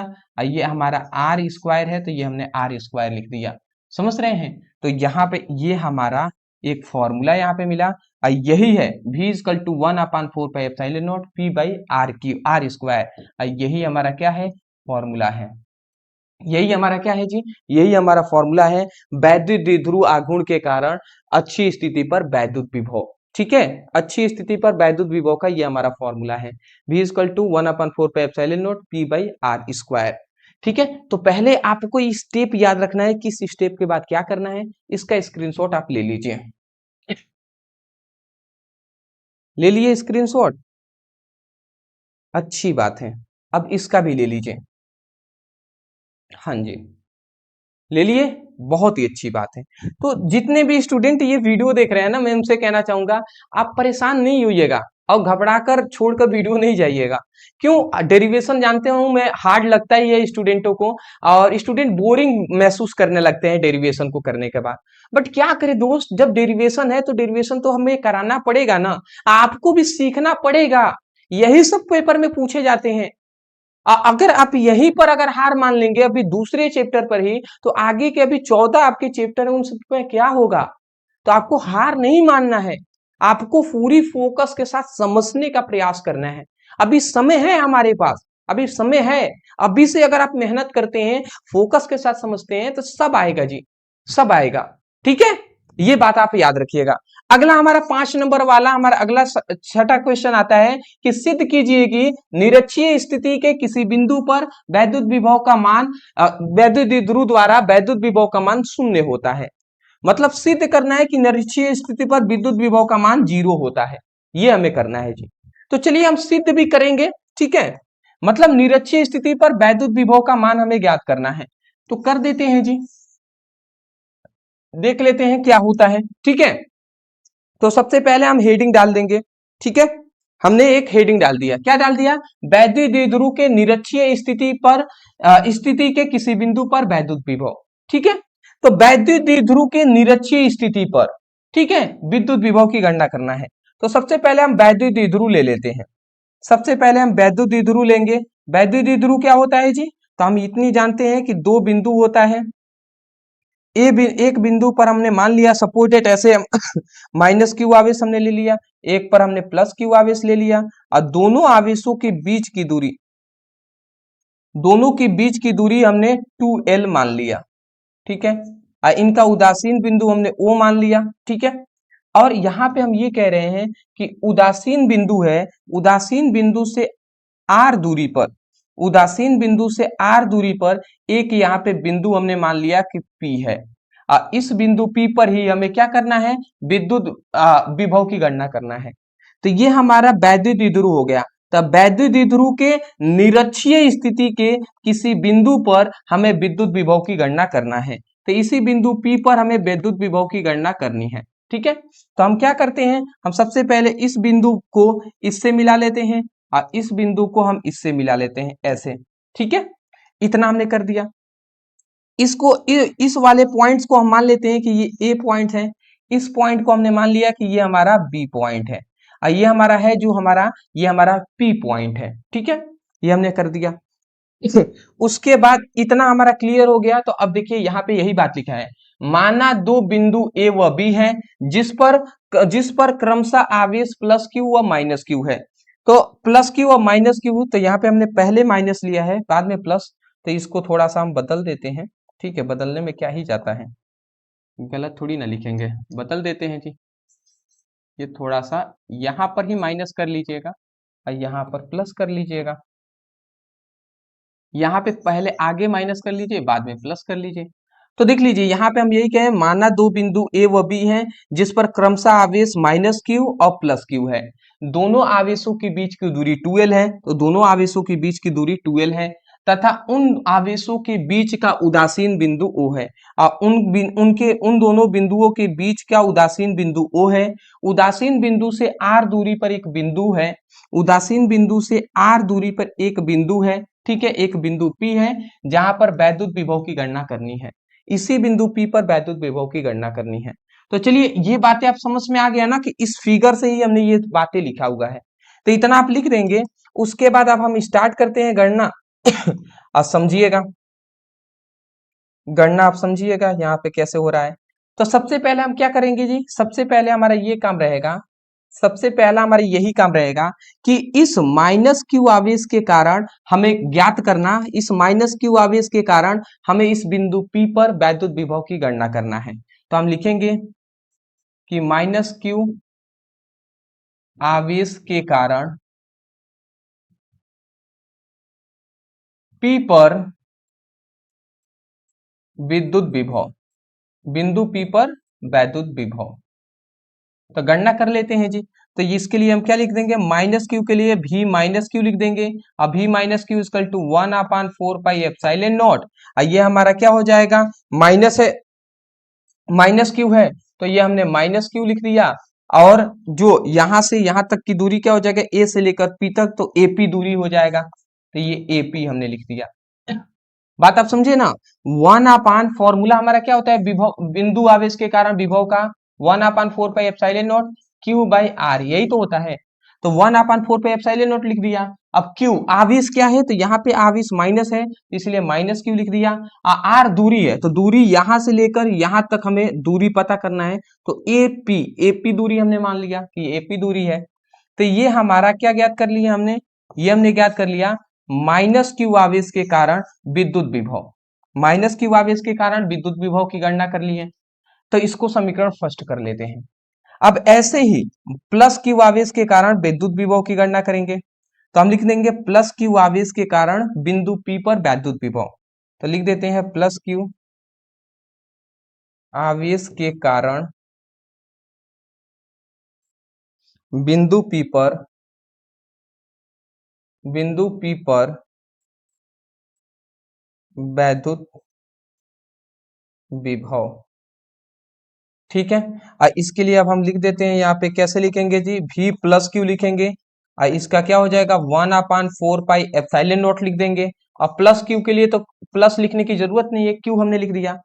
यहां से लेकर यहां तक दूरी क्या हो जाएगा, तो P से लेकर B तक PB दूरी हो जाएगा। तो हम लिख देंगे PB।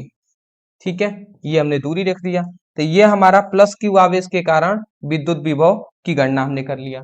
तो इसको हम समीकरण 2 कर लेते हैं। ठीक है, अब हमने देखिए प्लस माइनस क्यू के लिए भी निकाल लिया, प्लस क्यू के लिए वैद्युत विभव निकाल लिया। तो अब हम क्या करेंगे, तब परिणामी विभव निकालेंगे। तब परिणामी विभव, अब परिणामी विभव के लिए हम क्या करते हैं जी, परिणामी विभव में हम क्या करते हैं, दोनों विभवों को जोड़ देते हैं आपस में, दोनों विभवों को जोड़ देते हैं। तो V इक्वल टू क्या होता है, V प्लस क्यू, मतलब V प्लस क्यू और प्लस V माइनस क्यू, मतलब दोनों विभवों को हम जोड़ देंगे, जोड़ देंगे तो परिणामी निकल जाएगा। ठीक है, तो अगर हम जोड़ देते हैं तो क्या निकलता है, बात समझिएगा। V इक्वल टू, ये V प्लस क्यू का मान क्या है 1/4 पाई एप्सिलॉन नॉट, तो 1/4 पाई एप्सिलॉन नॉट और ये Q बाई PB है, और ये प्लस हमारा हो गया। अब V माइनस क्यू का मान कितना है 1/4 pi epsilon not, 1/4 pi epsilon naught और ये माइनस क्यू बाई AP, ये हमारा हो गया।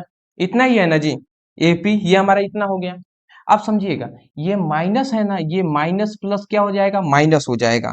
तो ये माइनस प्लस क्या होता है, माइनस होता है।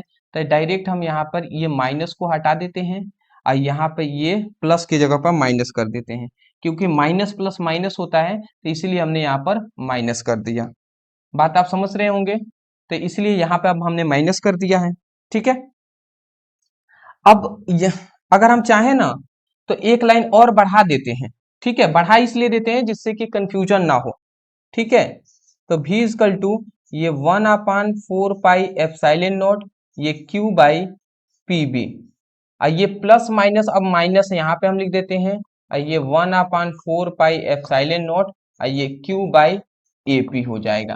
बात समझ रहे हैं, प्लस माइनस गुणा हुआ तो ये माइनस हो जाएगा। ठीक है, अब यहाँ पे एक चीज हम जान रहे हैं कि ये बताइए, आप हमसे आप ही बताइए, यहां से लेकर यहां तक की दूरी, ये जो दूरी होगा मतलब एपी जो दूरी होगा वो P से लेकर B तक की दूरी BP जो PB दूरी है इसके बराबर होगा कि नहीं? जो AP दूरी है वो PB दूरी के बराबर होगा कि नहीं होगा जी? बिल्कुल होगा। तो सीधी बात, चूंकि हम जानते हैं क्या कि जो AP दूरी होगा ना वो PB दूरी के बराबर होगा। ठीक है, जो AP दूरी होगा वो PB दूरी के बराबर होगा। तो देखिए other 1/4 pi epsilon naught Q इसमें भी सेम है, इसमें भी 1/4 पाई एप्सिलॉन नॉट क्यू इसमें भी सेम है, केवल इसमें पीबी है यहाँ पे एपी है। अब हमने ये भी जान लिया कि जो हमारा एपी है ना वो पीबी के बराबर है, बराबर है।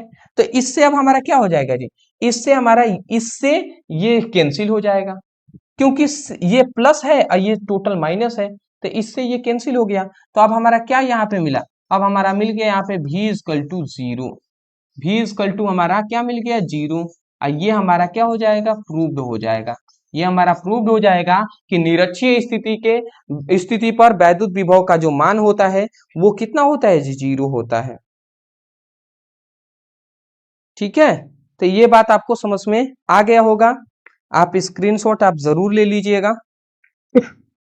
ठीक है, चलिए जी, तो ये आपको स्टेप सबका याद रखना है। ठीक है, और मैं इतना ही कहूंगा, हौसला नहीं हारना है, एक एक क्वेश्चन को समझते हुए चलिएगा। ठीक है, चलिए अगला हमारा क्वेश्चन जो आता है, अब मैं कह दूं ना, मैं ये स्पष्ट रूप से कह दे रहा हूं कि पूरा इस चैप्टर का अगर मुझसे कोई कहे कि सबसे ज्यादा इंपॉर्टेंट टॉपिक क्या कौन कौन है, तो मैं कहूंगा ये है।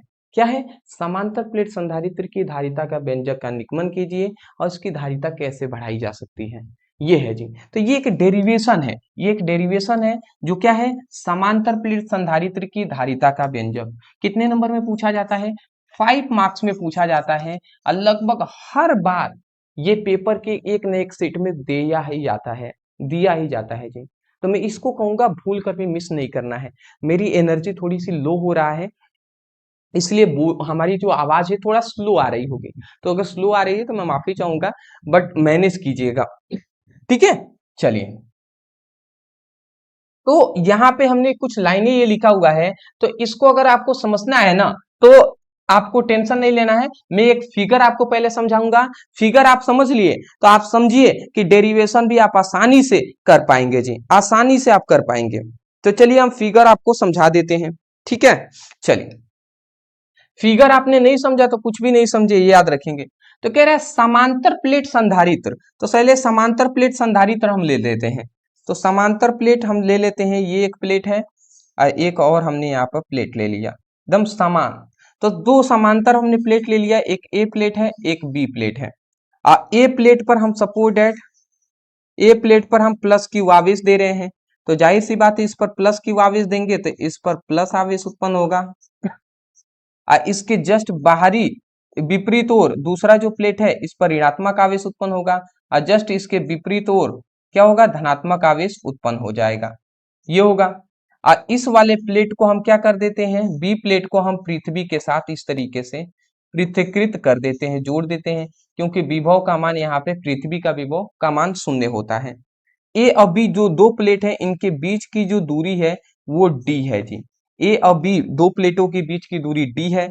और यहाँ पे याद रखेंगे, यहाँ पे एक बात याद रखेंगे कि जो हमारा जो ए प्लेट है, ठीक है, ए प्लेट पर आप ही सोच रहे हैं ए प्लेट पर आवेश दिए तो इस पर कैसे आवेश आ गया, क्योंकि ए प्लेट के ये बहुत ही पास ये प्लेट है, इसी के कारण यहाँ पर चुंबकीय फ्लक्सों के कारण अब विद्युत बल रेखाओं के कारण ना यहाँ पर क्या हो गया है, विद्युत बल रेखाओं के कारण इस पर भी आवेश उत्पन्न हो गया है। तो ये जो विद्युत बल रेखाएं हैं इसको हमने इस तरीके से दर्शा दिया है। ठीक है, और एक और बात आप याद रखेंगे यहाँ पे, क्या याद रखेंगे, जब हमने इस पर आवेश दिया ना तो ए प्लेट का जो आवेश घनत्व है वो सिग्मा है। ठीक है, और जो बी प्लेट है इसका आवेश घनत्व क्या है, माइनस सिग्मा है। जो हमारा ये जो प्लेट है इसका क्षेत्रफल की अगर बात करें, अनुप्रस्थ काट का क्षेत्रफल, तो वो हमारा ए है। ठीक है, इतनी बात आपको ये याद रखना है। ये अगर फिगर आप इतना समझ गए हैं तो देखिए आपको कितना आसान होगा। हमने क्या बताया, माना दो प्लेट ए व बी है जिनकी बीच की दूरी डी है। ठीक है, तो यही बात हमने लिखा है कि माना दो समांतर प्लेट ए व बी है जिनके बीच की दूरी 2l है, 2l नहीं, यहाँ पे डी कर लीजिएगा। ठीक है, 2l नहीं डी कर लीजिएगा, डी, इनके बीच की दूरी क्या है, डी है। ठीक है, उसके बाद तथा प्लेटों पर आवेश देने पर, प्लेटों पर क्यू आवेश देने पर ए प्लेट पर, प्लेट ए पर धनात्मक आवेश और प्लेट बी पर ऋणात्मक आवेश उत्पन्न हो जाता है। मतलब प्लेट ए पर क्यू आवेश देने पर प्लस क्यू आवेश, ठीक है यहाँ पे प्लस ही कर लीजिएगा, प्लस क्यू आवेश देने पर प्लेट ए पर धनात्मक आवेश और प्लेट बी पर ऋणात्मक आवेश उत्पन्न हो जाता है। ये बात कहा गया। फिर लिखा गया है कि ए का आवेश घनत्व सिग्मा, ए प्लेट का आवेश घनत्व सिग्मा और बी प्लेट का आवेश घनत्व माइनस सिग्मा होता है। तो इतना बात आपको सबसे पहली बात बोल देना है। ठीक है, ठीक है, इतना आप बोल देंगे। तो चलिए इतना जब आप बोल देंगे तो अब हम यहां से अपना गणना स्टार्ट कर देते हैं। अब हम यहां से अपना गणना स्टार्ट करेंगे। तो सबसे पहला हमारा यहाँ पे गणना यही होगा, सबसे पहला हमारा यहाँ पे गणना ये होगा कि ये जो हमारा समांतर प्लेट है, तो यहाँ पर समांतर प्लेट जो संधारित्र है यहाँ पे धारिता कितनी है, इसकी तो हमें गणना करना ही है। तो चूंकि हम एक बात जानते हैं, सबसे पहले हम जानते हैं, क्या जानते हैं जी, धारिता। धारिता की हमें गणना करना है समांतर प्लेट के लिए। तो पहले हम बेसिक धारिता का हम फॉर्मूला जानते हैं कि धारिता क्या होता है, धारिता C equal to Q by V होता है। ये हम फॉर्मूला जानते हैं ना, तो इस फॉर्मूले को सबसे पहले हम लिख देंगे कि C equal to Q by V, ये हम फॉर्मूला जानते हैं और इसको समीकरण फर्स्ट हम कर देते हैं। ठीक है, ये हमने कर दिया। अब दूसरा हमारा स्टेप ये काम रहेगा कि इन समांतर प्लेटों के बीच विद्युत क्षेत्र की तीव्रता की गणना करेंगे। ठीक है, अब हम क्या करेंगे कि इन समांतर प्लेटों के बीच विद्युत क्षेत्र की तीव्रता की गणना, तो हम लिखेंगे समांतर प्लेटों के बीच विद्युत क्षेत्र की तीव्रता की गणना।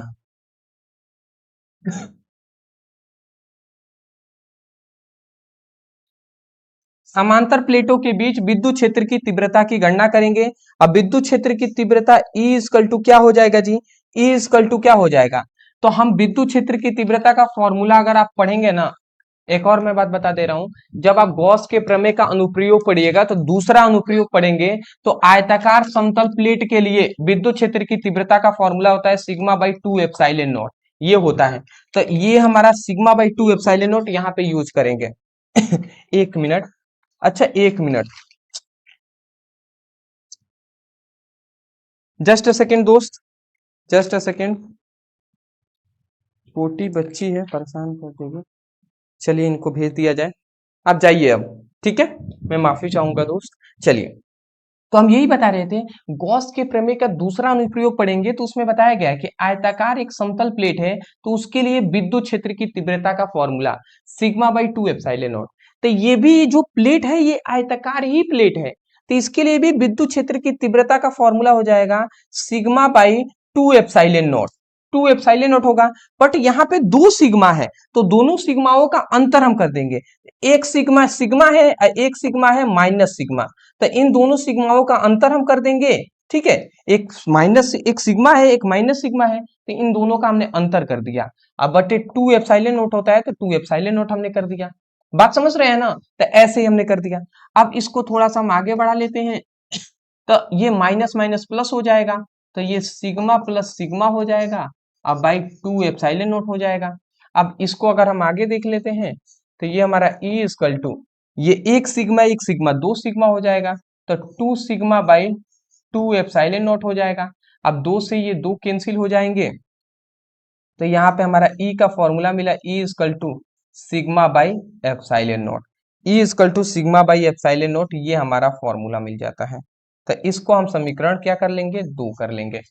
तो अब हमने दूसरा काम कर लिया कि इन प्लेटों के बीच वैद्युत क्षेत्र की तीव्रता की गणना कर ली है।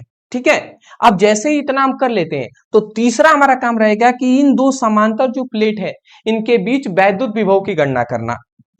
तो अब हम लिखेंगे समांतर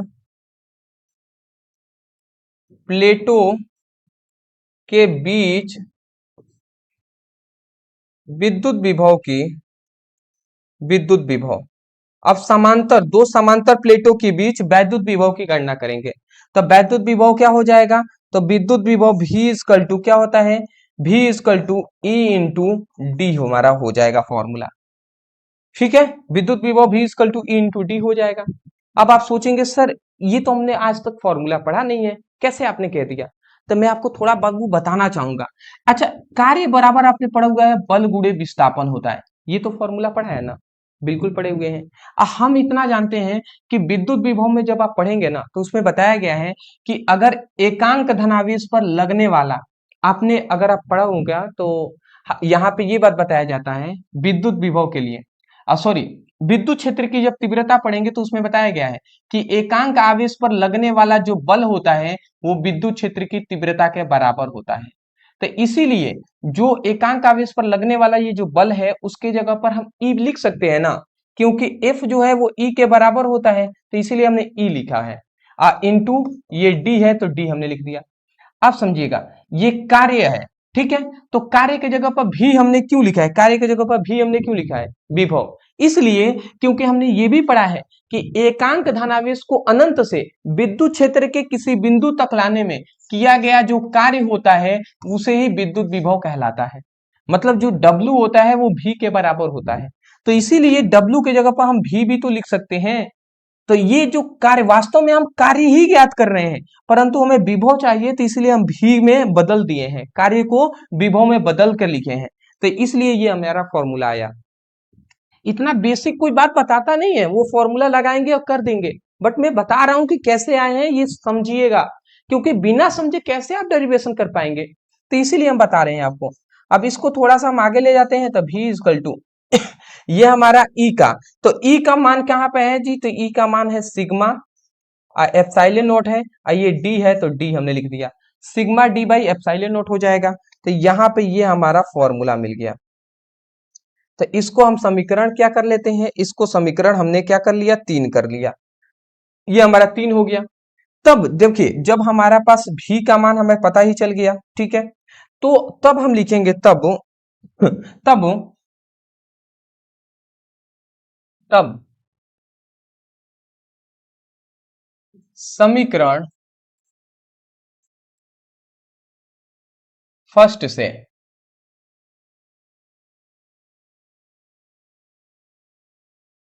अब समीकरण फर्स्ट क्या है जी, तो समीकरण फर्स्ट हमारा है विद्युत धारिता, धारिता का फॉर्मूला हम जानते हैं, तो ये हम लिख देंगे C equal to Q by V, ये हमने लिख दिया। ठीक है, अब यहाँ पे C इक्वल टू आवेश का एक फॉर्मूला, हम ये बात जानते हैं पहले से कि आवेश घनत्व जो होता है ना, आवेश घनत्व जो आवेश घनत्व का एक फॉर्मूला होता है कि आवेश घनत्व बराबर क्या होता है, आवेश बटे क्षेत्रफल होता है, ये होता है। तो अगर हमें केवल आवेश का मान चाहिए तो ये हमारा क्षेत्रफल इधर भाग में इधर आएगा तो गुणा करा देगा, तो Q equal to sigma into A हो सकता है, ये हो सकता है कि नहीं। तो ये आवेश घनत्व का फॉर्मूला हमें पता था, तो यहां से एक फॉर्मूला निकल गया Q equal to sigma into A, तो यही आवेश की जगह पर सिग्मा इंटू ए डायरेक्ट हम लिख सकते हैं, तो ये हमने यहाँ पर लिख दिया। वैसे तो डायरेक्ट में लिख सकता था पर हमने बताया कि कैसे आया, तो ये हमारा पृष्ठीय आवेश घनत्व का ये फॉर्मूला हमारा होता है। और उसके बाद ये भी है तो हमने भी सॉरी भी है ना, तो भी के जगह पर भी का मान यहाँ पे हमने ज्ञात किया है। भी का मान हमने sigma D by sigma into D by epsilon naught, तो ये सिग्मा डी और बाई एप्सिलॉन नॉट है, तो ये हमने लिख दिया। अब देखिए इस सिग्मा से तो ये सिग्मा कैंसिल हो गया, ये एप्सिलॉन नॉट ये ऊपर चला जाएगा, तो ये क्या हो जाएगा ए एप्सिलॉन नॉट और नीचे क्या बचा डी बचा, तो ए एप्सिलॉन नॉट बटे डी, ये जो हमारा निकला ये हमारा मेन फॉर्मूला हो जाएगा, इसको हम लिख देंगे प्रूव्ड। ये हमने लिख दिया है जी प्रूव्ड, ठीक है। तो ये हमारा है समांतर प्लेट संधारित्र की धारिता का फॉर्मूला, जहां पर ए क्या है प्लेट का क्षेत्रफल है, ये हमने बताया था कि ये जो हमारे प्लेट के क्षेत्रफल मतलब मोटाई है ए, एप्सिलॉन नॉट क्या है वायु या निर्वात की विद्युतशीलता है, डी क्या है दोनों प्लेटों के बीच की दूरी, ये दोनों प्लेट है इनकी बीच की दूरी है डी। तो समांतर प्लेट संधारित्र की धारिता का एक स्टेप बाय स्टेप ये फॉर्मूला है और यहाँ पर आकर ये प्रूफ होता है। आशा करता हूं आप समझ के होंगे, आप स्क्रीनशॉट ले लीजिए। चलिए जी, ले लिए आप स्क्रीनशॉट, चलिए जी अच्छी बात है, इसको भी ले लीजिए। चलिए ले लिए। अगला हमारा आता है, अगला हमारा क्वेश्चन आता है, अगला हमारा क्वेश्चन आता है, ये हमसे बहुत बार पूछा गया है, सभी क्वेश्चन ये पूछे ही गए हैं। अब मैं कितने बार कहूं कि ये सब क्वेश्चन कितना इंपॉर्टेंट है। फिर एक इंपॉर्टेंट डेरिवेशन आ जाता है, क्या है सिद्ध कीजिए कि आवेशित संधारित्र की स्थितिज ऊर्जा, स्थितिज ऊर्जा का फॉर्मूला ये होता है, स्थितिज ऊर्जा U equal to half CV square, ये फॉर्मूला होता है, सिद्ध कीजिए। अब चलिए जी इसको भी हम सिद्ध कर लेते हैं कि संधारित्र की स्थितिज ऊर्जा का ये फॉर्मूला होता है, ठीक है। तो अगर हम सबसे पहले अगर बात करें तो यहाँ पे हमने लिख दिया है कि आवेशित संधारित्र की स्थितिज ऊर्जा का व्यंजक। तो सबसे पहले हम ये जान लेते हैं कि संधारित्र आवेशित संधारित्र की स्थितिज ऊर्जा का फॉर्मूला क्या होता है। तो इसका फॉर्मूला ये होता है, इसका ये फॉर्मूला होता है कि स्थितिज ऊर्जा इक्वल टू स्थितिज ऊर्जा, स्थितिज ऊर्जा इक्वल टू होता है औसत विभव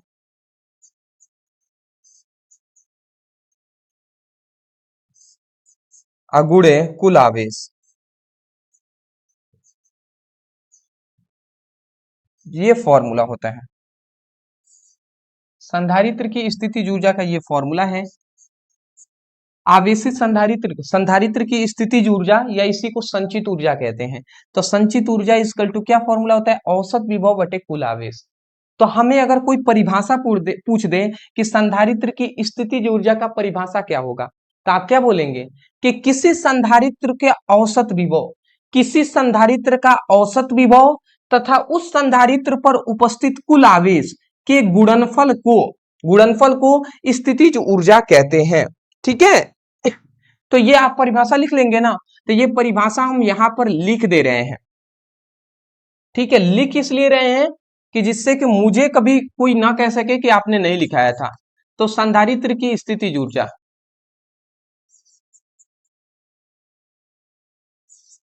संधारित्र की स्थितिज ऊर्जा, तो इसका परिभाषा क्या लिखेंगे, इसका परिभाषा आप यही लिखेंगे कि किसी संधारित्र का औसत विभव तथा उस पर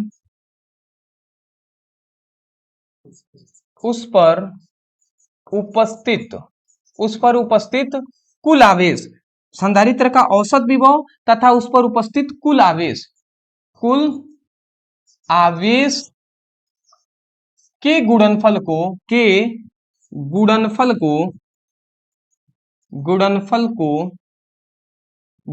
क्या कहते हैं स्थितिज ऊर्जा कहते हैं, गुणनफल को स्थितिज ऊर्जा कहते हैं, ठीक है। तो ये हमारा क्या हो गया परिभाषा हो गया और ये हमने फॉर्मूला लिख दिया है। अगर हम स्थितिज ऊर्जा को यहां से अब निकाले थोड़ा सा फॉर्मूला से, तो देख लीजिए क्या होता है, स्थितिज ऊर्जा को U से दर्शाते हैं औसत विभव, औसत विभव मतलब क्या होता है, प्रारंभिक विभव प्लस अंतिम विभव बाई 2। तो प्रारंभिक विभव कोई किसी का भी प्रारंभिक विभव 0 होगा, अंतिम विभव भी मान लेते हैं, अब बाई 2 हो गया, तो ये औसत विभव हो गया। और गुणे कुल आवेश है तो ये कुल आवेश क्यू हो जाएगा। इसी को अगर हम अच्छे से लिखें तो ये क्या हो जाएगा, ये 0 हटा दीजिए तो ये क्या हो जाएगा, भी भी इंटू भी क्यू में गुणा हो जाएगा, भी क्यू बाई 2 हो जाएगा। और इसी को अच्छे से लिख दें तो ये 1/2 को आगे कर लेते हैं, 1/2 भी क्यू। तो ये हमारा संधारित्र की स्थितिज ऊर्जा का एक फॉर्मूला मिल गया, जो है हमारा क्या, U equal to half Q into V. और ये हमारा याद रखेंगे, ये हमारा पहला इंपॉर्टेंट फॉर्मूला है, पहला इंपॉर्टेंट फॉर्मूला है, इसलिए हम यहाँ पर इंपॉर्टेंट लिख दे रहे हैं। ये स्थितिज ऊर्जा का पहला फॉर्मूला है विभव और आवेश के रूप में। अब दूसरा, अब देख लीजिए एक और हम यहाँ पे फॉर्मूला कैसे निकालते हैं। अब चूंकि हम एक बात जानते हैं, क्या जानते हैं जी, चूंकि हम जानते हैं, क्या जानते हैं, धारिता, धारिता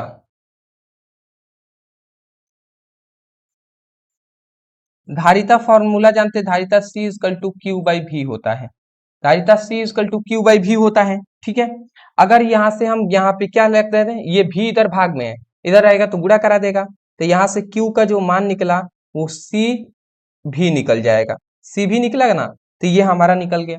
अब हम इसका करते हैं, Q इक्वल टू C भी निकला, इसको एक काम कर लेते हैं, इसको समीकरण फर्स्ट मान लेते हैं, इसको 2 मान लेते हैं। अगर हम थोड़ा सा एक और चीज आप समझ जाइए, ये इधर C भाग में है, सॉरी गुणा में है, इधर आएगा तो भाग करा देगा, तो भी का यहाँ से एक फॉर्मूला और निकल जाएगा, भी इक्वल टू क्यू बाई सी, ये भी निकल जाएगा। देख लीजिए, ये इधर C गुणा में था, इधर आएगा तो भाग करा देगा क्यू में, तो सी क्यू बाई सी हो गया, तो भी का फॉर्मूला मिल गया, तो इसको समीकरण 3 कर देते हैं। अब देख लीजिए, ये समीकरण फर्स्ट सेकेंड थर्ड। अब हम कहते हैं कि समीकरण फर्स्ट में समीकरण सेकेंड का मान रखते हैं, ये क्यू है ना, तो क्यू की जगह पे ये सी भी मान रखेंगे, तो यही हम लिखेंगे यहाँ पे, क्या लिखेंगे कि समीकरण फर्स्ट में 2 का मान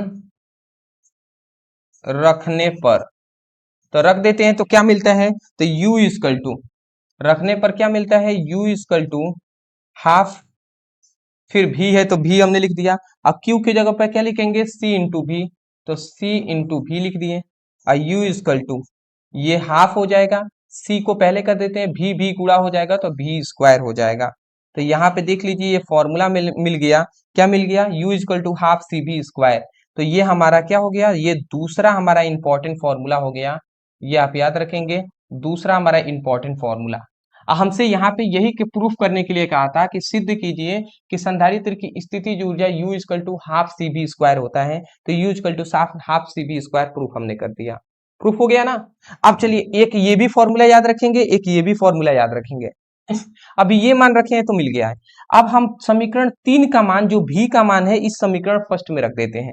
देखिए एक और फॉर्मूला निकल जाएगा तो वो हम निकाल देते हैं, तो हम लिख देते हैं समीकरण फर्स्ट में भी का मान रखने पर, तो रख देते हैं जी, तो इसमें अगर रख देंगे तो U इक्वल टू क्या हो जाएगा, U इक्वल टू हाफ, तो हाफ हमने लिख दिया।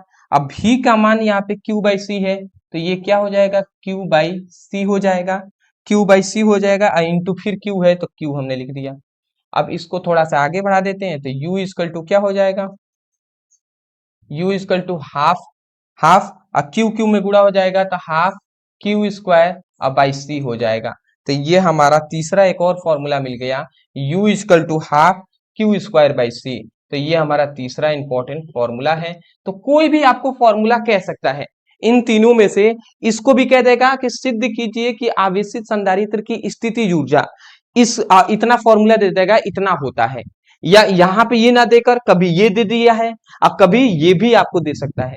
तो आपको ये सब फॉर्मूले प्रूफ करने आने चाहिए, तभी तो कर पाएंगे ना। तो मैं आशा करता हूं कि आपको समझ में आया होगा। एक बार में अगर आपको 50-60% 70% समझ में आ रहा है ना, तो आप समझिए बहुत अच्छे हैं, आपको बहुत अच्छा समझ में आ रहा है। ठीक है, आगे और भी आपको क्या करना है, प्रैक्टिस करना है। इस वीडियो को एक बार नहीं देखना है, आपको 2 बार 3 बार इस वीडियो को देखिएगा। आज देख लिए, 2 दिन बाद फिर देखिएगा, जिससे कि आपके माइंड में ये रिफ्रेश हो सके। क्योंकि मैं अपने एक्सपीरियंस से बता रहा हूं, वीडियो से अगर आप समझकर एक बार समझ लिए, फिर दूसरी बार आप समझते हैं, तीसरी बार समझते हैं, तो वो ज्यादा दिमाग में बैठता है। ठीक है, ये बातें होती हैं, ये मैं खुद अपने एक्सपीरियंस के अनुसार बता रहा हूं। चलिए स्क्रीनशॉट आप ले लीजिए।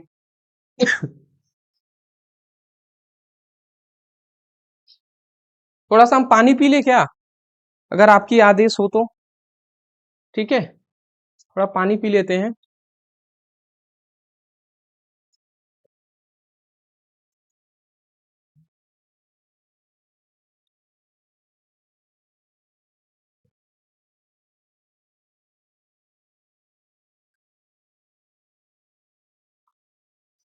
चलिए जी, गला तो पूरी तरीके से सूख गया है,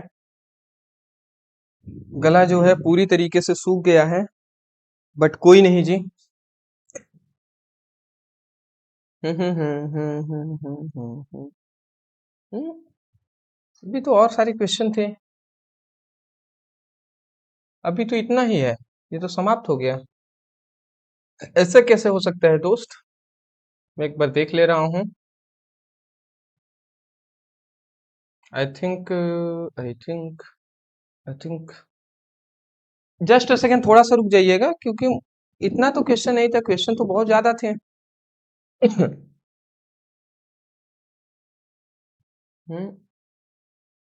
हम्म ये क्वेश्चन अभी हमने देखा है, 8वां ये क्वेश्चन हमने देखा है कि सिद्ध कीजिए कि आवेशित संधारित्र की स्थिति ऊर्जा इतना होता है। ठीक है, तो ये तो हमने देख लिया। ठीक है, ये अब हमें जानना है, ये हमें जानना है। ठीक है, ये हमें जानना है, ये फॉर्मूला। ये हमें एक क्वेश्चन जानना है, देख लीजिए, इसको हम समझ लेते हैं। ये क्वेश्चन बार बार पूछा गया है। समांतर प्लेट संधारित्र की स्थिति जो ऊर्जा U equal to half mv² होता है। आ, समांतर प्लेट संधारित्र की धारिता की स्थिति ऊर्जा half equal to half CV² होता है ना। CV इसको हाफ, ये m नहीं होगा, ये थोड़ा सा मिस्टेक कर दिया गया है, हाफ CV² होगा। ठीक है ना, CV²। तो यहाँ पे ये कह रहा है समांतर प्लेट संधारित्र की स्थिति ऊर्जा U equal to half CV² होता है।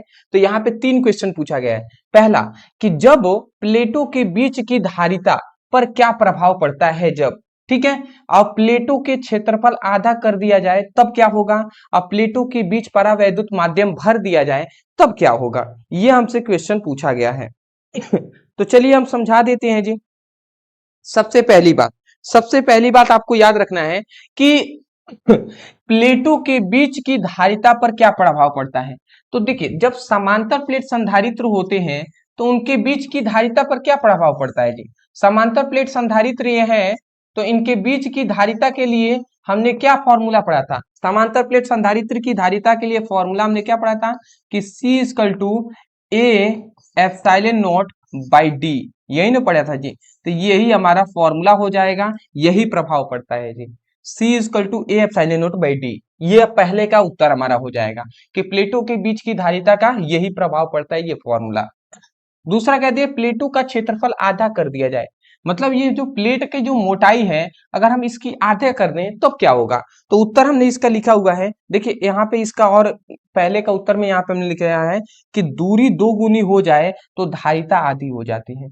अगर दूरी को हम 2 गुना कर देना तो धारिता आधी हो जाती है, ये बातें कहा गया है। दूसरा हमारा क्वेश्चन कह रहे हैं प्लेटों का क्षेत्रफल आधा कर दिया जाए तब क्या होगा।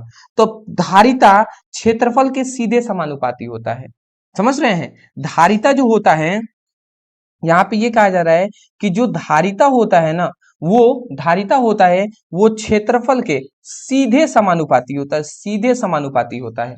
इसका मतलब सीधा बात है कि अगर क्षेत्रफल आधी हो जाएगी तो धारिता भी आधी हो जाएगी।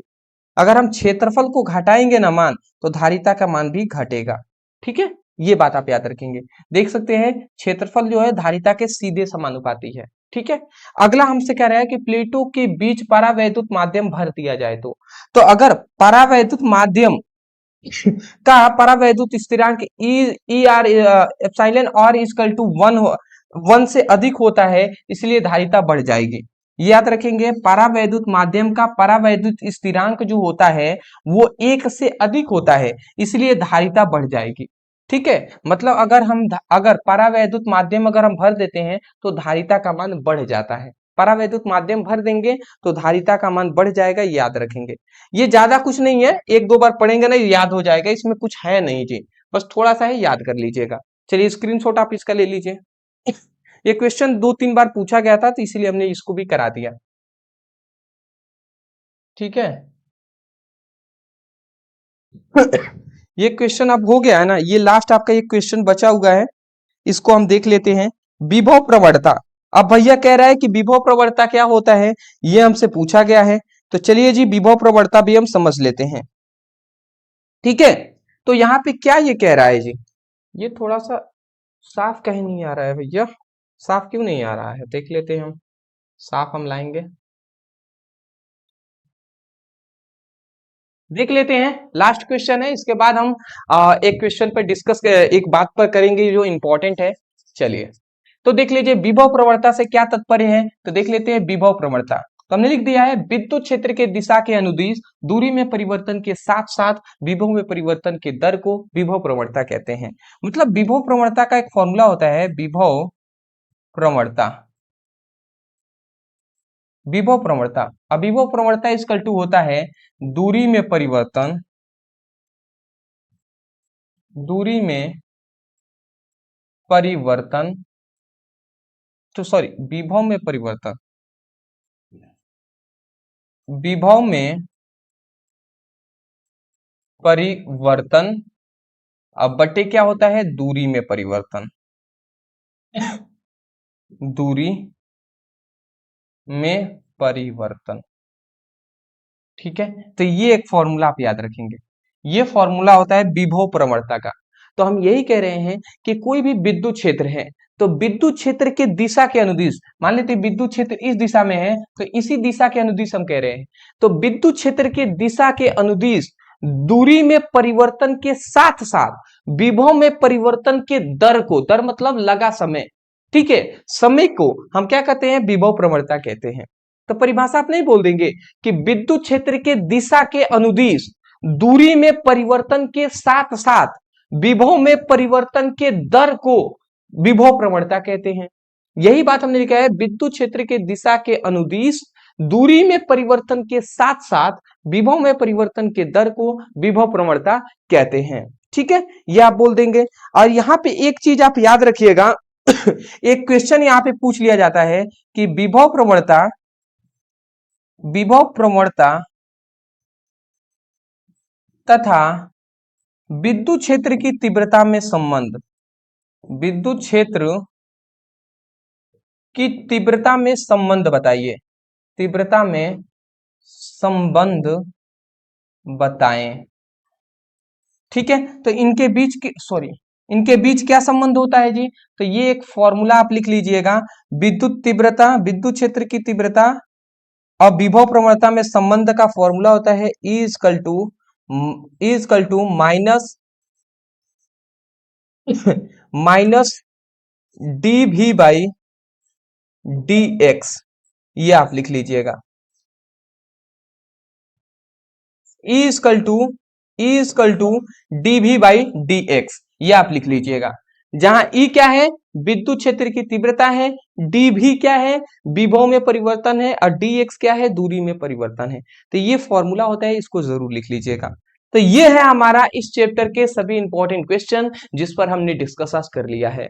मुझे बहुत ही खुशी हो रहा है अंदर से, सच कहूं तो मुझे अनुमान नहीं था, आशा नहीं था कि हाँ जी हम भी आपके लिए करा देंगे ये सभी इंपॉर्टेंट क्वेश्चन, बट आज चलिए कंप्लीट हो गया। सब आपकी दुआएं हैं और उनकी कृपा के बिना, उनके रहमों के बिना तो कुछ हो ही नहीं सकता। तो वो चाह रहे हैं तभी सब कुछ हो रहा है। तो अल्लाह की, भगवान का बहुत कृपा है हम सब पर। और मुझे खुशी है जी कि चलिए हमने कंप्लीट तो करा दिया। तो चैप्टर 2 आज कंप्लीट हो गया। अगर आप कमेंट करते हैं हमें, अगर आपको चाहिए केमिस्ट्री का भी चैप्टर 1 हमने कंप्लीट कर दिया है, अब चाहिए आपको केमिस्ट्री का भी चैप्टर 2 का 1 शॉर्ट वीडियो, तो आपको एक काम कर लेना है, आपको कमेंट सेक्शन में लिखना है केमिस्ट्री। ये मैं इसलिए लिख रहा हूं कि सेम ऐसा ही लिखिएगा, केमिस्ट्री चैप्टर